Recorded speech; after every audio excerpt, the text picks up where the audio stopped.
नमस्कार भाई लोग, कैसे हैं आप लोग। उम्मीद है कि ठीक ही होंगे।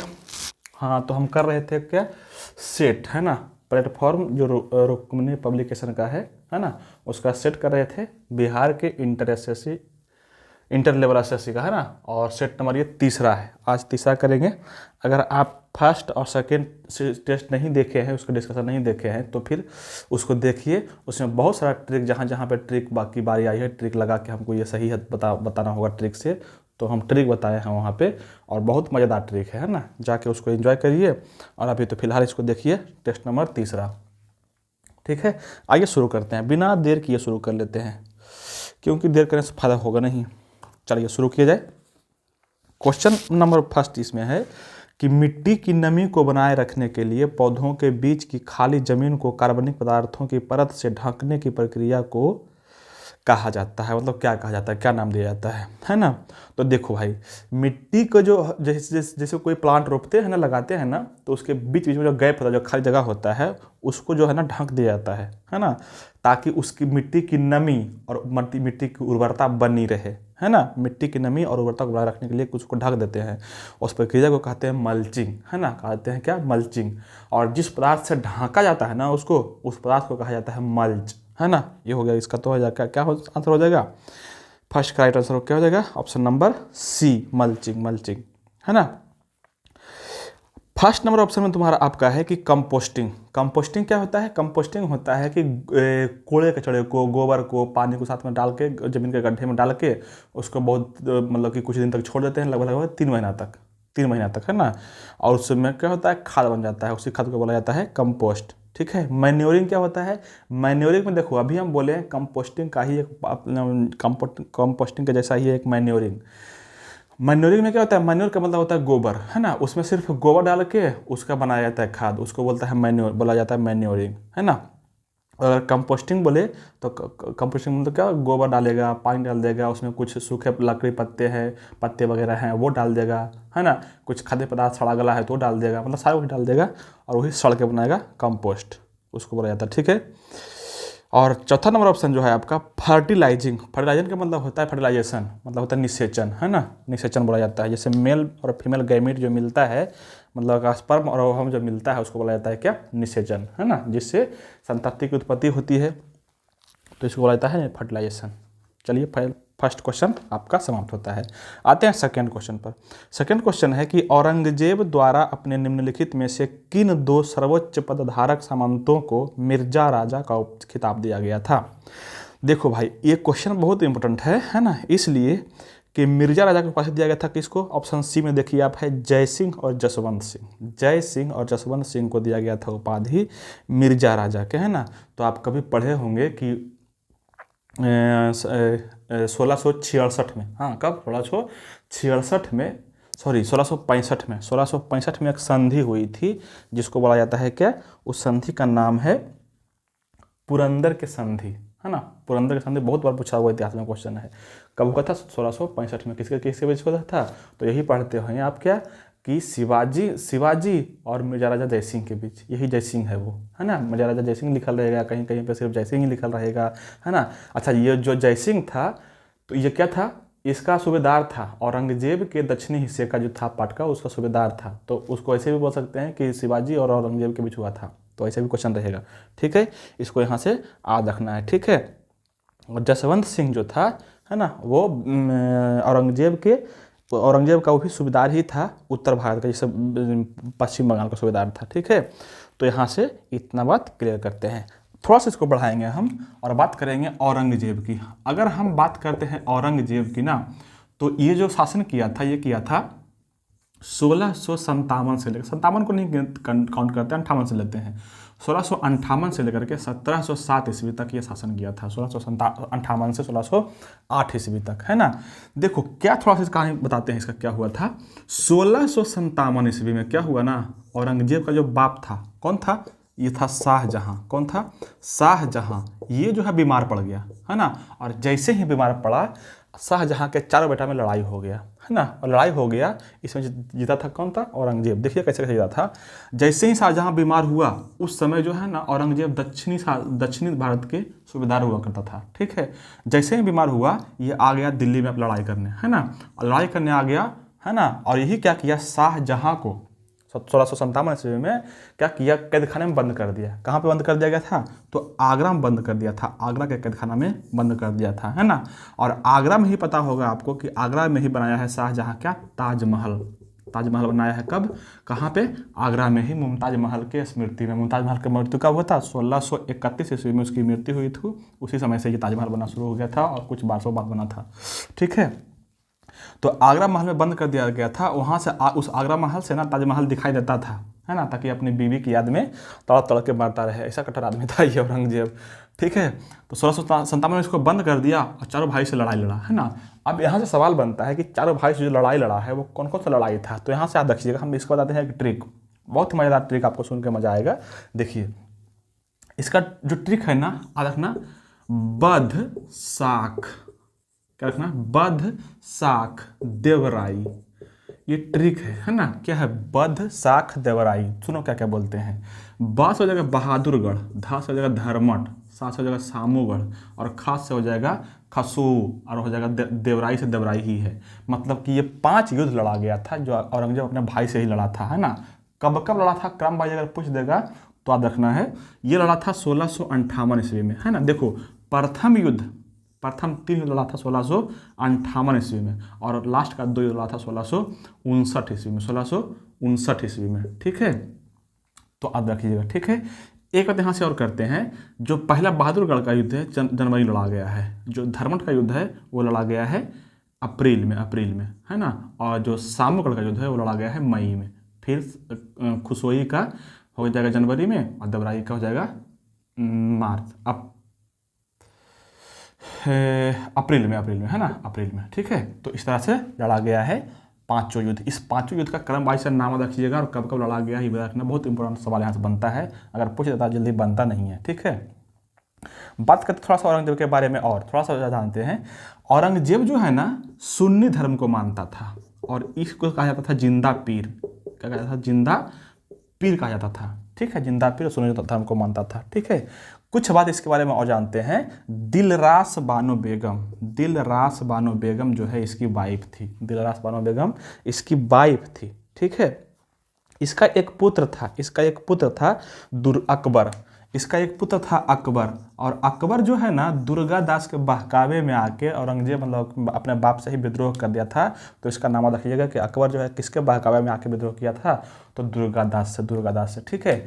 एक बात यहाँ से और हम बताएंगे भाई, और बात ये है कि 1679 में 1679 इसको बोलते हैं, 79 में, है ना। ये जो है ना तीर्थ यात्रा कर शुरू कर दिया था, है ना। और इसी समय जजिया कर भी शुरू कर दिया था। तो यहाँ से बढ़िया सवाल बनता है कि तीर्थ यात्रा कर और जजिया कर कौन शुरू कर दिया था? तो औरंगजेब। अच्छा, इसको बंद कौन कर दिया था? तो अकबर जो है इसको बंद कर दिया था। बंद कर दिया था। याद रखिएगा, तीर्थ यात्रा कर अगर बोले ना तो 1563 ईस्वी में तीर्थ यात्रा कर को बंद कर दिया था, और 1562 ईस्वी में 1564 ईस्वी में जजिया कर को बंद कर दिया था। जजिया कर को कब? 1564 में, और 1563 में तीर्थ यात्रा कर को बंद कर दिया था अकबर। लेकिन ये क्या किया? 1679 ईस्वी में फिर से चालू कर दिया था। तो यहाँ से सवाल बनता है, और अच्छे से बनता है ना। यहाँ पे एक बात करेंगे और एक युद्ध की। 1670 ईस्वी में एक युद्ध हुआ जिसको बोलते हैं तिलपत का युद्ध। ये बढ़िया क्वेश्चन है, याद रखिएगा इसको। 1670 में एक युद्ध हुआ है, किसका? तिलपत का युद्ध। किसके बीच हुआ है? तो औरंगजेब और जाट के विरुद्ध हुआ है। कौन? औरंगजेब और जाट के विरुद्ध, जिसमें से जाट का जो सेनापति था वो था गोकुला और राजाराम। कौन था? गोकुला और राजाराम। तो गोकुला तक तो वहीं पे मृत्यु हो गया था, राजाराम उस समय भाग गया, यहाँ पे नहीं था शायद, या भाग गया, है ना। तो वहाँ पे बच गया कौन? राजाराम। और राजाराम का ही एक बेटा था, भतीजा था चूरामन, है ना। और चूरामन जो है ना बाद में जाकर के, है ना, अयोध्या राजवंश की स्थापना किया था, है ना। तो यहाँ से ये बातें आपको याद रखनी है अच्छे से, ठीक है। इसके अलावा थोड़ा सा अगर हम बात करते हैं तो ये तो हो गया, ये जो चालू कर दिया था तीर्थ यात्रा और जगह चालू कर दिया था, बहुत सारी चीज़ें बैन कर दिया गया था, बंद कर दिया गया था, ये कर दिया था। क्या क्या बंद कर दिया गया था, तो ध्यान से सुनिएगा। देखो, सिक्का पर जो है कलमा खुदवाना ये बंद कर दिया गया था। सिजदा पैबोस प्रथा को जो है बंद करवा दिया गया था, है ना। नवरोज त्यौहार को बंद करवा दिया गया था। गान बजाना को बंद कर दिया गया था। गांजा और भांग की खेती को करना बंद कर दिया गया था, है ना। और तुलादान, जिसमें राजा को बैठा के एक साइड में और सब तुला में सोना चांदी भरते हैं, रुपया पैसा वगैरह, तुलादान इसको बोलते हैं, वो भी बंद करवा दिया गया था। तो ये सारी चीज़ आपको रखना है अच्छे से कि कौन सा शासक जो है इसको बैन करवा दिया गया था, बंद करवा दिया था, ठीक है, याद रखिएगा। अच्छा, ये बिना बजाने का बड़ा शौकीन था, है ना। तो यहाँ सवाल ये बनता है कि कौन सा मुगल शासक जो है बिना बजाने का बिना बजाता था, तो शौकीन बजाता था, सॉरी औरंगजेब बजाता था, औरंगजेब, है ना। इसके बारे में थोड़ा सा और बात करेंगे। देखो, इसका पूछता है लक्ष्य, इसका लक्ष्य क्या था, तो इसका लक्ष्य था ना दारुल हर्ब से दारुल इस्लाम बनाना था। इसका लक्ष्य था दारुल हर्ब से दारुल इस्लाम बनाना। दारुल हर्ब का मतलब होता है काफिरों का देश, और दारुल इस्लाम का मतलब होता है इस्लाम लोगों का देश, है ना। तो भारत को दारुल हर्ब से दारुल इस्लाम को बनाना चाहता था ये, है ना, ये इसका लक्ष्य था, ठीक है। यहाँ से ये बात को आपको याद रखना है ना।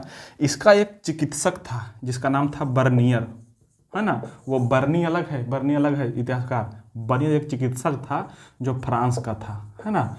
तो यहाँ से ये सारी बातें आपको याद रखना है औरंगजेब के बारे में, ठीक है। चलिए क्वेश्चन आगे बढ़ाते हैं। क्वेश्चन नंबर 3 है कि राज्यसभा के कितने सदस्य हर दूसरे साल सेवानिवृत्त हो जाते हैं और चुने गए सदस्य उनका स्थान लेते हैं, है ना। तो अगर ये देखो क्वेश्चन है तो इसका आंसर हो जाएगा ऑप्शन नंबर सी 1/3, है ना, 1/3। देखिए, इसमें से हम बात करेंगे क्या कि देखो भाई, एक आर्टिकल है और आर्टिकल का नाम है 83 के फर्स्ट, या बोल सकते हैं 83 के का में कहा गया है ना कि राज्यसभा का सदस्य जो है, कितना सदस्य, तो 1/3 सदस्य प्रत्येक 2 साल पर सेवानिवृत्त हो जाएंगे। 83 के का में कहा गया है, ये बातें अच्छे से इसको जेहन में बैठा लो, है ना। राज्यसभा से संबंधित कुछ बात हम और करेंगे, है ना। क्या क्या बात करेंगे, देखो पहले बात कर रहे हैं आर्टिकल के, उसके बाद बात करेंगे इसके और भी बातों की। इसमें से राज्यसभा से जो संबंधित बहुत बढ़िया आर्टिकल पूछता है ना, सबसे इम्पोर्टेंट है आपका आर्टिकल 312, और दूसरा है आर्टिकल 249, और नेक्स्ट में हो गया 79 के 1, 79 के 2, है ना। ये सारे आर्टिकल आपको अच्छे से याद रखना है, ठीक है। अब आगे देखते हैं क्या क्या है इसमें। देखो, आर्टिकल 312 जो है, आर्टिकल जो 312 में है उसमें अखिल भारतीय सेवा संघ की स्थापना है। अखिल भारतीय सेवा संघ मतलब क्या होता है, उसी में से होता है IAS, IPS, IFS, वो सब चुनाव जो होता है एग्जाम ना, वो सब जो होता है 312 के तहत ही होता है। उसका जितना भी मामला होगा सब राज्यसभा उसका सुलझाएगा, ठीक है। तो ये हो गया 312 में, याद रखिएगा अखिल भारतीय सेवा की स्थापना 312 में। और एक और बहुत इंपॉर्टेंट है 249, आर्टिकल 249 में कहा गया है कि राज्य से संबंधित कानून जो है राज्यसभा बनाएगा, है ना। अगर राज्य 2/3 बहुमत से अगर पारित कर दे तो राष्ट्रहित में संसद कानून बनाएगा कौन, राज्यसभा। ये बात याद रखिएगा अच्छे से 249 में आर्टिकल में, ठीक है। अच्छा, एक बात करते हैं आर्टिकल 89 के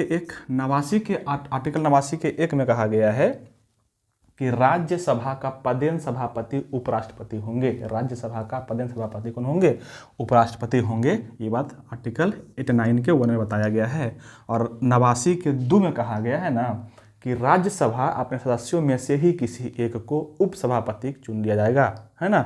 ये कहा गया है 89, मतलब कि राज्यसभा के सभापति का वर्णन कहाँ पे, तो 89 के 1 में, और उपसभापति का वर्णन कहाँ पे, तो 89 के 2 में, ठीक है। यहाँ से बात रखना कि अगर राज्यसभा का प्रथम जो सभापति था वो कौन था, तो कौन हो जाएगा, तो वो हो जाएगा कौन, उपराष्ट्रपति। मतलब कि सबसे पहले उपराष्ट्रपति कौन थे, सर्वपल्ली राधाकृष्णन, ये हो जाएंगे। और अगर पूछ दे राज्यसभा के प्रथम उपसभापति कौन थे, तो याद रखिएगा कृष्णराज राव था, है ना। कृष्णराज राय थे, ठीक है। सर कृष्णमूर्ति राय थे, कृष्ण मूर्ति राय थे। यहाँ से बनता क्वेश्चन जो जल्दी नहीं बनेगा आपसे। अगर पूछ दे राज्यसभा, है ना, तो राज्यसभा में अधिकतम सदस्यों की संख्या कितना होता है, तो 250 होता है। अधिकतम सदस्य संख्या कितना, 250, जिसमें से 238 सदस्य, है ना, राज्य से जाता है ना, राज्य से, जबकि 12 सदस्य जाता है, होता है मनोनीत, होता है मनोनीत। और ये कौन करता है, राष्ट्रपति करते हैं राज्यसभा में 12 सदस्यों को मनोनीत, है ना। और अगर पूछ दे कि राज्यसभा में 12 सदस्यों को जो मनोनीत किया जाता है राष्ट्रपति द्वारा, वो कहाँ से लिया गया संविधान से, वो लिया गया है कहाँ से, आयरलैंड से, आयरलैंड से, है ना, आयरलैंड से। अगर बात, अच्छा ये तो बताना भूल ही गए कि राज्यसभा का वर्णन किस अनुच्छेद में है। राज्यसभा का वर्णन है 80 में, सरल, हाँ 80 में है इसका वर्णन राज्यसभा का, ठीक है, अनुच्छेद 80 में इसका वर्णन है राज्यसभा का, ठीक है। अगर बात करें थोड़ा सा आगे, हम थोड़ा सा आगे, है ना, तो देखिए राज्यसभा को बोला जाता है उच्च सदन। इसको बोला जाता है क्या, उच्च सदन। क्यों, इसलिए कि इसमें जो है ना चुने जाने वाले सदस्यों की जो उम्र होती है ना, वो 30 वर्ष होती है। मतलब कि इसमें अगर राज्यसभा को चुनाएगा सदस्य कोई सदस्य, तो उसका ये शर्त है कि 30 वर्ष हो रहेगा तभी चुनाएगा। जबकि लोकसभा का कितना है, 25 वर्ष ही है, इसलिए इसको बोला जाता है निम्न सदन। इसको बोला जाता है क्या, उच्च सदन। इसको बोला जाता है एल्डर्स हाउस। इसको क्या बोलते हैं, एल्डर्स हाउस बोलते हैं, एल्डर्स हाउस, है ना। अच्छा, इसका एक और नाम है अस्थाई सदन। इसका क्या बोलते हैं, अस्थाई सदन। अच्छा, अस्थाई सदन क्यों बोलते हैं, अस्थाई सदन इसको इसलिए बोलते हैं क्योंकि जैसे लोकसभा को जो है ना भंग किया जा सकता है ना। अच्छा, या यहाँ से ये याद रखना कि लोकसभा को भंग कहाँ पे किया जाता है, तो आर्टिकल 75 के 3 के तहत, आर्टिकल 75 के 3 के तहत लोकसभा को भंग किया जा सकता है। जबकि राज्यसभा एक अस्थाई निकाय है, एक अस्थाई सदन है, इसको भंग नहीं किया जा सकता है ना। तो यहाँ साथ रखिएगा, ठीक है, ठीक है। नेक्स्ट में है कि, अच्छा सॉरी, 75 में अथी ये है, 75 में है ना, 85 में है भंग करने वाला, अनुच्छेद 85 में है लोकसभा को भंग करने वाला, है ना, ये भंग नहीं होता है। 75 के 3 में है ना, 75 के 3 में है कि लोकसभा मंत्रिपरिषद जो है ना, सॉरी भाई, मंत्रिपरिषद जो है लोकसभा के प्रति उत्तरदायी होता है 75 के 3 में, है ना, जबकि राज्यसभा के प्रति उत्तरदायी नहीं होता है, ठीक है। यहाँ से ये बात क्लियर करना, चलो बुला ही गया तो जो याद रखना दोनों बात, ठीक है। तो ये सारी बातें आपको राज्यसभा से संबंधित याद रखना है। कुछ बात करेंगे और राज्यसभा से संबंधित, जैसे यहाँ सवाल पूछता है ना कि कौन से अभी तक प्रधानमंत्री हुए जो राज्यसभा से सीधे प्रधानमंत्री बनाए गए थे, है ना, मतलब कि राज्यसभा सदस्य थे और प्रधानमंत्री बन गए थे। देखो जनरली क्या होता है, लोकसभा में चुनाव होता है और वहाँ से उसी के द्वारा चुना हुआ जो है प्रधानमंत्री बनता है। लेकिन यहाँ से कुछ कुछ प्रधानमंत्री ऐसे हुए हैं भारत में जो यहाँ पे थे राज्यसभा में और सीधे प्रधानमंत्री बन गए थे। जैसे देखो यहाँ पे देखना ट्रिक कौन कौन बने थे, देखना इंद्रदेव गुम हुए, इंद्रदेव गुम हुए, मतलब कि इंदिरा गांधी, एच.डी. देवगौड़ा, इंदिरा गांधी, एच.डी. देवगौड़ा, और गु से रखना गुम से गुजराल, गुजराल, गु से रखना गुजराल, और माँ से रखना मनमोहन सिंह, मनमोहन सिंह, है ना। तो ये सारे 5 गो जो है ना, 4 गो है क्या हुए, राज्यसभा से थे और यहाँ पे बन गए प्रधानमंत्री, ठीक है। तो यहाँ से याद रखिएगा ये सारे क्वेश्चंस, ठीक है। इसके अलावा थोड़ा सा बात करते हैं और, तो देखिए भाई, एक होता है ना धन विधेयक। धन विधेयक को जो है ना, धन विधेयक को राज्यसभा मैक्सिमम 14 दिन ही रोक सकता है, इससे ज़्यादा नहीं रोक सकता है। इससे ज़्यादा अगर रोक लेगा ना तो धन विधेयक अपने आप पारित होगा समझा जाता है ना, ठीक है। धन विधेयक के संबंध में राज्यसभा का बहुत अधिकार कम है, बहुत कम के है ही नहीं, है ना, कुछ नहीं कर सकता है उसमें संशोधन या नहीं कर सकता है, संशोधन नहीं कर सकता है, उसको खारिज नहीं कर सकता है, सिर्फ सहमति दे सकता है, सिर्फ बोल सकता है कि हाँ ये करिए करिए, कुछ नहीं कर सकता है ना। तो राज्यसभा के संबंधित इसमें अनुच्छेद, इसमें कोई पावर नहीं रहता राज्यसभा के पास, ठीक है, धन विधेयक से संबंधित। एक बात और करेंगे कि राज्यसभा से अगर कोई व्यक्ति 60 दिन लगातार अनुपस्थित हो गया, एब्सेंट हो गया, 60 दिन याद रखिएगा, 60 दिन, तो क्या हो जाएगा, उसकी सदस्यता भंग कर दी जाएगी, है ना, वो राज्यसभा के सदस्य नहीं रहेंगे, मतलब उसका पद खाली समझा जाएगा, ठीक है। अच्छा, एक बात यहाँ से रखना, 60 दिन ये बोल दिए। एक बात और रखना, 6 महीना, ये क्या है 6 महीना, 6 महीना ये बोल रहे हैं ना कि राज्यसभा किसी भी साधारण विधेयक को, किसको, राज्यसभा किसी भी साधारण विधेयक को अधिकतम 6 महीना ही अपने पास रख सकती है ना। तो यहाँ से ये बातें आपको अच्छे से याद रखनी है। चलिए बहुत हो गया, अब बढ़ते हैं क्वेश्चन नंबर 4 पे। क्वेश्चन नंबर 4 में है कि निम्नलिखित में से दिल्ली के किस सुल्तान ने सबसे पहले दक्षिण भारत के लिए सैन्य अभियान शुरू किया था। आप देखो, दिल्ली के लिए पहला जो सैन्य अभियान सबसे पहले शुरू किया था वो क्या था, अलाउद्दीन खिलजी। अलाउद्दीन खिलजी का एक सिपाही था, सैनिक था, उसका नाम था क्या, उसका नाम था उसको बोला जाता था 1000 दिनारी, है ना, उसको क्या बोलते हैं 1000 दिनारी, है ना। हाँ, तो उसका किया गया था ये, ठीक है। अब थोड़ा सा अगर हम बात करें इसके बारे में कि ये क्या था, ये कैसे था, तो बात करेंगे हम इसकी, है ना।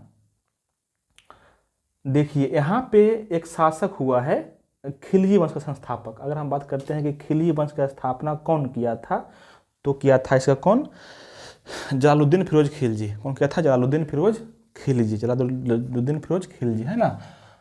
जलालुद्दीन फिरोज खिलजी की बात करते हैं। अगर हम बात करते हैं थोड़ा सा खिलजी वंश के, है ना, आइए बात कर लेते हैं खिलजी वंश के, थोड़ा सा करेंगे, ज़्यादा नहीं करेंगे। खिलजी वंश जो है ना, इसका संस्थापक था कौन, जलालुद्दीन फिरोज खिलजी, है ना। ये कहा जाता है ना कि हिंदू के लिए सबसे उदार व्यक्ति था, हिंदुओं के लिए सबसे उदार व्यक्ति था जलालुद्दीन फिरोज खिलजी, है ना। इसके बारे में क्वेश्चन पूछता है, बहुत बार पूछता है, बहुत बार पूछा हुआ क्वेश्चन है कि इसने जो है ना एक सीदी मौला के व्यक्ति को, सीदी मौला नाम के व्यक्ति को हाथी से कुचलवा के मरवा दिया था, हाथी से कुचलवा के मरवा दिया था, है ना। और जलालुद्दीन फिरोज खिलजी का ही दामाद बोलो या भतीजा बोलो, इसका भतीजा ही इसका दामाद बन गया था, इसकी बेटी शादी कर लिया था, है ना। इसी का नाम था क्या, अलाउद्दीन खिलजी। क्या था, अलाउद्दीन खिलजी, है ना। यही जो है कब, अच्छा ये कब स्थापना किया था इसका, खिलजी वंश के, तो 1296 में, सॉरी एक सेकंड, 1290 में, है ना, 1290 में, और 90 से 96 तक रहा था जलालुद्दीन फिरोज, है ना। और अलाउद्दीन कब हो जाएगा, 1296 ईस्वी में गद्दी पर बैठा था ये, कब, 1296 ईस्वी में, 96 से लेकर बैठा था कब, 1316 तक, ठीक है। तो इतना दिन ही शासक किया था अलाउद्दीन खिलजी, है ना। अलाउद्दीन खिलजी का जो सेना जो है, सैनिक जो है दक्षिण भारत में भेजा गया था ना आक्रमण के लिए, उसका नाम था कौन, मलिक काफूर, ठीक है, मलिक काफूर को बोला जाता है 1000 दिनारी, क्योंकि उसको 1000 दिनार में खरीदा गया था, ठीक है। यहाँ से ये बातें आपको याद रखनी है अच्छे से, ठीक है। अलाउद्दीन की बात अगर करें तो अलाउद्दीन के बचपन का नाम था अली, या उसी का नाम था गुरसास्प, अली या गुरसास्प, है ना। ये जो है ना पहली बार, है ना, अभी तक के इतिहास में पहली बार जो है नियमित सैनिक रखा था। ये क्या रखा था, नियमित सैनिक। पहले का राजा क्या करता था, जैसे सेना को जब जरूरत हुआ लड़ाई करने का, आक्रमण करने का, तब सेना को लाया, बाकी बात छोड़ दिया, उसको नहीं रखा था, है ना। लेकिन ये जो है ना नियमित सैनिक रखा, है ना, और उसको नियमित वेतन भी देता था, वेतन भी देता था, तभी सैनिक रहेगा, ऐसे कैसे रहेगा, है ना। यहाँ से बात रखना, ये जो है ना टैक्स, 1/3 टैक्स था इसका। टैक्स कितना था, 1/3। अगर हम बात करें खम्स की, खम्स मतलब तो लूट, अगर कोई राजा के किसी क्षेत्र को लूट लिया ना उसका सिपाही, तो उसमें इसका जो हिस्सा था वो था 3/4। खम्स में लूट का जो टैक्स राजा का वो कितना था, 3/4, और जनरल टैक्स का था कितना, 1/3। अच्छा, अगर टैक्स की बात ही कर ही लिए ना, तो ये इसके बाद थोड़ा सॉल्व कर लेते हैं। ये टैक्स जो लगाता था ना, जो टैक्स लगाता था वो 2 प्रकार का टैक्स था, है ना। एक था चराई कर, एक था कौन, चराई कर, है ना, और एक था गढ़ी कर, चराई कर और गढ़ी कर। तो चराई कर जो था, जो दुधारू पशु चराता था ना, उस पर जो टैक्स लगता था उसको बोलते थे चराई कर, और जो घर पर लगता था टैक्स उसको बोलते थे गढ़ी कर, है ना, गढ़ी कर, ठीक है। तो यहाँ से ये सारी बातें आपको याद रखनी है। थोड़ा सा बात करेंगे और अलाउद्दीन खिलजी के बारे में, क्योंकि इसके सवाल बनता है बहुत। देखिए, बाजार नियंत्रण को बहुत अच्छे से लागू किया था ये अलाउद्दीन खिलजी जो है ना, बाजार नियंत्रण के लिए पूरे इतिहास में फेमस है ना। कहा जाता है ना कि बाजार नियंत्रण को इतना कंट्रोल कर दिया था ये कि अगर कोई दुकानदार जो है ना जितना कम वजन करता था उससे उतना अधिक उससे मांस काट लेता था। इतना मतलब क्रूर तरीके से लागू किया था बाजार नियंत्रण, ठीक है। तो यहाँ से देखिए बाजार नियंत्रण पहली बार लागू कौन किया था, यही किए थे अलाउद्दीन खिलजी, है ना। यहाँ से 2-3 बात और करेंगे, 4 बात और करेंगे जो बहुत बार पूछा हुआ क्वेश्चन है ना। एक करेंगे शाहना ए मंडी, क्या है, शाहना ए मंडी, और एक है सराय ए अदल, सराय ए अदल, है ना, सराय ए अदल। एक बात करेंगे और दीवान ए रियासत, क्या है, दीवान ए रियासत, और एक और है दीवान ए मुस्तखराज, है ना। क्या बोले हैं, दीवान शाहना ए मंडी, सराय ए अदल, दीवान ए रियासत और दीवान ए मुस्तखराज। ये क्या क्या था देखिए।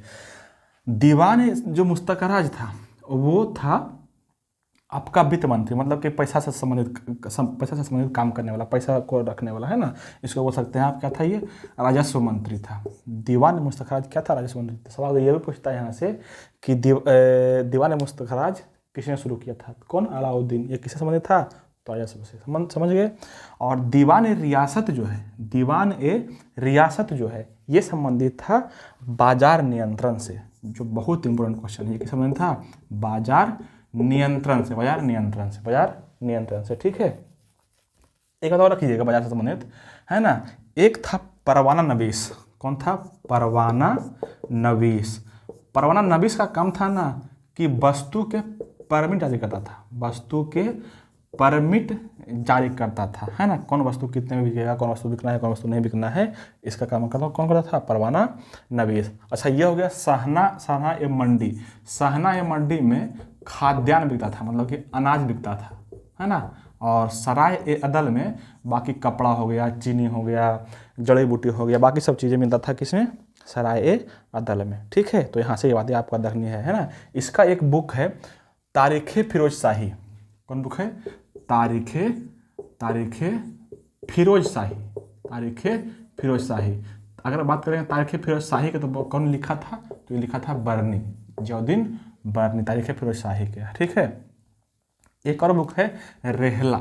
रेहला भी इसी के शासनकाल का बुक का जिक्र किया हुआ। रेहला कौन लिखा है, तो ये लिखा है इब्न बतूता। कौन लिखा है, इब्न बतूता लिखा है। इब्न बतूता कब आया था, कहाँ का आते, ये बहुत बार पूछा हुआ क्वेश्चन है कि इब्न बतूता कहाँ के आते था, तो मोरक्को के था, मोरक्को के, है ना। अफ्रीका के बोल सकते हैं, अफ्रीका महादेश के या मोरक्को देश के, है ना। किसके शासनकाल में आया था, तो आया था मोहम्मद बिन तुगलक के शासनकाल में, है ना। सॉरी बाद मतलब बाद में आया है, लेकिन किताब लिख दिया है, इसके बारे में भी बताया है, चूँकि आया था, जानकारी यहाँ से हासिल किया था, ठीक है। और एक और बुक है खैनुल। एक और बुक है कौन, खैनुल फतूह, बहुत फेमस बुक है। खैनुल फतूह को लिखा है कौन, खुसरो, अमीर खुसरो। तो ये 3 बुक जो है ना इसके बारे में है, अलाउद्दीन खिलजी के बारे में, तीनों का लिखिएगा। तारीख़े फिरोज शाही, बर्नी, रेहला इब्न बतूता और खैनुल फतूह जो है अमीर खुसरो का बुक है, ठीक है। तो यहाँ से ये बातें आपको याद रखनी है। ये हो गया आपका इल्तुतमिश के बारे में, सॉरी अलाउद्दीन खिलजी के बारे में। फर्स्ट ऑप्शन है इल्तुतमिश के बारे में। आगे थोड़ा सा बात कर लेते हैं इल्तुतमिश के बारे में, थोड़ा सा बात करेंगे इल्तुतमिश के बारे में। देखो इल्तुतमिश जो है ना, अच्छा सोच करते हैं, क्योंकि यहाँ कुतुबुद्दीन ऐबक भी ऑप्शन है, ये है, तो इसको भी कर ही लेते हैं थोड़ा सा शॉर्टकट में। देखो भाई क्या है कि एक था गुलाम वंश, है ना। बात करेंगे किसकी, गुलाम वंश की, है ना। गुलाम वंश की जो स्थापना हुआ था ना, ये हुआ था 1206 ईस्वी में। कब हुआ था, 1206 ईस्वी में। और लगभग चला था कितना तक, 1290 ईस्वी तक। वही गुलाम वंश बनाया था कौन, खिलजी वंश, जो अभी बोले थे गयासुद्दीन खिलजी किया था इसका स्थापना कब, 1290 में, है ना। और 1230 तक चला था, ठीक है। तो उसकी बात करेंगे, आगे करेंगे, लेकिन पहले अभी इतना तक सुन लो कि 1206 से 1290 तक चला था किसका, गुलाम वंश का राजकाल, है ना। और गुलाम वंश का संस्थापक कौन था, तो ये था कुतुबुद्दीन ऐबक। कौन था, कुतुबुद्दीन ऐबक, है ना। 1206 ईस्वी में इसकी स्थापना की थी। कुतुबुद्दीन ऐबक के बारे में रखिएगा कि कुतुबुद्दीन ऐबक को कहा जाता है गुलाम, है ना, कहा जाता है क्या, गुलाम, है ना। और ये किसका गुलाम था, तो मोहम्मद गौरी का गुलाम था। रखिएगा मोहम्मद गौरी का ये गुलाम था कुतुबुद्दीन ऐबक, है ना। इसका राजधानी पूछे कहाँ था, तो राजधानी कहाँ पे था, लाहौर। सुनते जाइएगा अच्छा से, राजधानी कहाँ पे था, लाहौर। और कुतुबुद्दीन ऐबक का गुलाम था, ठीक है। अब देखिए शासन बना था ना, तो ये जो है ना एक काम किया, वो बहुत बड़ा काम किया। ये जो है ना कुतुब मीनार का निर्माण शुरू किया था ना। कुतुबुद्दीन बख्तियार काकी जी एक आदमी थे, कुतुबुद्दीन बख्तियार काकी के नाम पर ही कुतुब मीनार का निर्माण शुरू किए थे। याद रखिएगा इसको, ठीक है। कुतुबुद्दीन ऐबक के बारे में, कुतुबुद्दीन ऐबक से बात करने हैं थोड़ा सा, तो अब बात करने हैं। कुतुबुद्दीन ऐबक को कहा जाता है लाख बख्श, मतलब होता है लाखों का दान देने वाला, है ना। इसको बोला जाता है कुरान ख्वां, मतलब होता है क्या, कुरान की जानकारी रखने वाला। कुरान पढ़ता था बहुत, कुरान का विद्वान था ये, इसलिए इसका उपनाम था क्या, पहला नाम था क्या, कुरान ख्वां, है ना। और एक और नाम था इसका पील ख्वां। पील ख्वां मतलब होता है हाथियों का दान करने वाला, हाथी भी दान करता था ये, है ना। तो ये सारी बातें यहाँ से याद रखना है। इसका जो है ना हत्या कैसे हुआ था ये वो सवाल पूछता है। चौगान एक खेल होता है, घोड़ा पे चढ़ के खेलता है, घोड़ा दौड़ा के, है ना। तो चौगान खेलते समय इसकी मृत्यु हो गई थी। कब? 1296 ईस्वी में, सॉरी 1206 से नहीं, 1210 में, 1210 में, 1206 में तो बट पे गद्दी पर, है ना, 1210 में, है ना। ठीक है। अच्छा, 1210 में ही एक शासक, 1210 के बाद आया था कौन? एक आया था बहराम शाह, जो बहुत कम समय तक रहा था, अयोग्य शासक था। उसके बाद जल्दी क्वेश्चन पूछा नहीं है तो उसको स्किप करते हैं। और अब बात करते हैं कहाँ पे? गुलाम वंश का दूसरा शासक जो महत्वपूर्ण शासक था, इल्तुतमिश के। इल्तुतमिश जो आपका ऑप्शन नंबर फर्स्ट है। इसके बारे में सुनिए, ये कब गद्दी पर बैठा था? गद्दी पर बैठा था 1200, इस खत्म हो गया था 1210 ईस्वी, 1210 ईस्वी में गद्दी पर बैठा था, है ना। और 1236 ईस्वी तक रहा था ये शासन पर, मतलब बहुत दिन तक शासन किया है, लगभग 26 साल तक, है ना। अब देखिए क्या क्या किया है ये। सबसे पहला काम ये किया है ना, ये जो सबसे पहले इसका काम है ना, ये राजधानी को चेंज कर दिया। राजधानी देखो कुतुबुद्दीन ऐबक के समय में कहाँ था? लाहौर, है ना। और राजधानी को लाया कहाँ पे? दिल्ली। राजधानी को लाया था दिल्ली, सबसे बड़े पहला काम, है ना। फर्स्ट काम हो गया। इसका दूसरा सुनिए, इसका इल्तुतमिश के बारे में। इसको बोला जाता था गुलामों का गुलाम। इसको बोला था क्या? गुलामों का गुलाम। इसलिए ना कि गौरी का गुलाम था ऐबक, और ऐबक का गुलाम था इल्तुतमिश, इसलिए हो गया क्या? गुलामों का गुलाम। राजधानी लाया कहाँ पे? दिल्ली में, गुलामों का गुलाम। ठीक है। दूसरा बात सुनिए, इसको जो है वास्तविक संस्थापक कहा जाता है ना। गुलाम वंश का वास्तविक संस्थापक कहा जाता है किसको? इल्तुतमिश को। इसलिए ना कि देखो ये जो है ना, थोड़ा सा बात करते जाते हैं ऊपर में। कुतुबुद्दीन ऐबक जो है राजधानी को कहाँ पर रखा था? लाहौर में, लाहौर में, है ना। क्योंकि इसका एक बहुत बड़ा दुश्मन था कुबाचा। इसका एक बहुत बड़ा दुश्मन था कुबाचा, है ना, जो इधर भारत के उत्तरी क्षेत्र में अपना राज्य संभाल रहा था। इस बहुत शक्तिशाली था, इसके डर से जल्दी इधर नहीं आता था, है ना। हाँ, दिल्ली के इंद्रप्रस्थ में, अभी बोलते हैं कहाँ पे? उसको बोलते हैं इंद्रप्रस्थ। इंद्रप्रस्थ में इसका हेडक्वार्टर था। किसका? कुतुबुद्दीन ऐबक का, है ना। हेडक्वार्टर था लेकिन जल्दी आता नहीं था। ठीक है। लेकिन राजधानी को कहाँ ला दिया? दिल्ली में, इसको मार करके कुबाचा को खत्म कर दिया था, है ना। इसलिए बोला गया इसको क्या? दिल्ली के वास्तविक संस्थापक किसको? इल्तुतमिश को। इल्तुतमिश को। इसके बाद रखना है आपको कि इल्तुतमिश जो है ना, तुर्कान ए चिहलगानी, क्या बोले हैं? तुर्कान ए चिहलगानी, मतलब कि 40 गो सरदारों की, 40 गो अमीर सरदारों का नियुक्त किया था और अपने राज्यकाल को देखभाल करने के लिए, है ना। इसको बोला था तुर्कान ए चिहलगानी। तो तुर्कान ए चिहलगानी की स्थापना किसने किया था? तो देखिएगा इल्तुतमिश, है ना। तो ये यहाँ से हो गया क्या? तुर्कान ए चिहलगानी। ठीक है। यहाँ से बता रखना कि इल्तुतमिश को जो है ना, पहला शासक था जिसको बगदाद के खलीफा से इसको सुल्तान की उपाधि दिया गया था। बगदाद के खलीफा से पहला शासन था जिसको जो है ना सुल्तान की उपाधि दिया गया था, मान्यता दिया गया था। तो यहाँ से देखिएगा, बढ़िया क्वेश्चन ये बनता है यहाँ से। ठीक है। इसके बारे में एक और बात है, तुर्कान ए चिहलगानी हो गया। अब एक बात है, इक्तादारी प्रथा, इसको बोलते हैं क्या? इक्तादारी प्रथा शुरू किया था। ये क्या होता है? देखो, सैनिकों को जमीन ना दे करके ना भूमि दिया जाता था, भूमि। तो इक्ता मतलब होता है भूमि, तो सैनिक मतलब कि पैसा ना दे करके भूमि देता था उसको, है ना, सैनिक को। इसी को बोला गया था क्या? इक्तादारी प्रथा। इक्तादारी प्रथा, है ना। और इसके शासनकाल में ही, किसके? इल्तुतमिश के शासनकाल में जो चलाया था ना, चांदी का चलाया था जो रुपया, उसको बोलता टंका।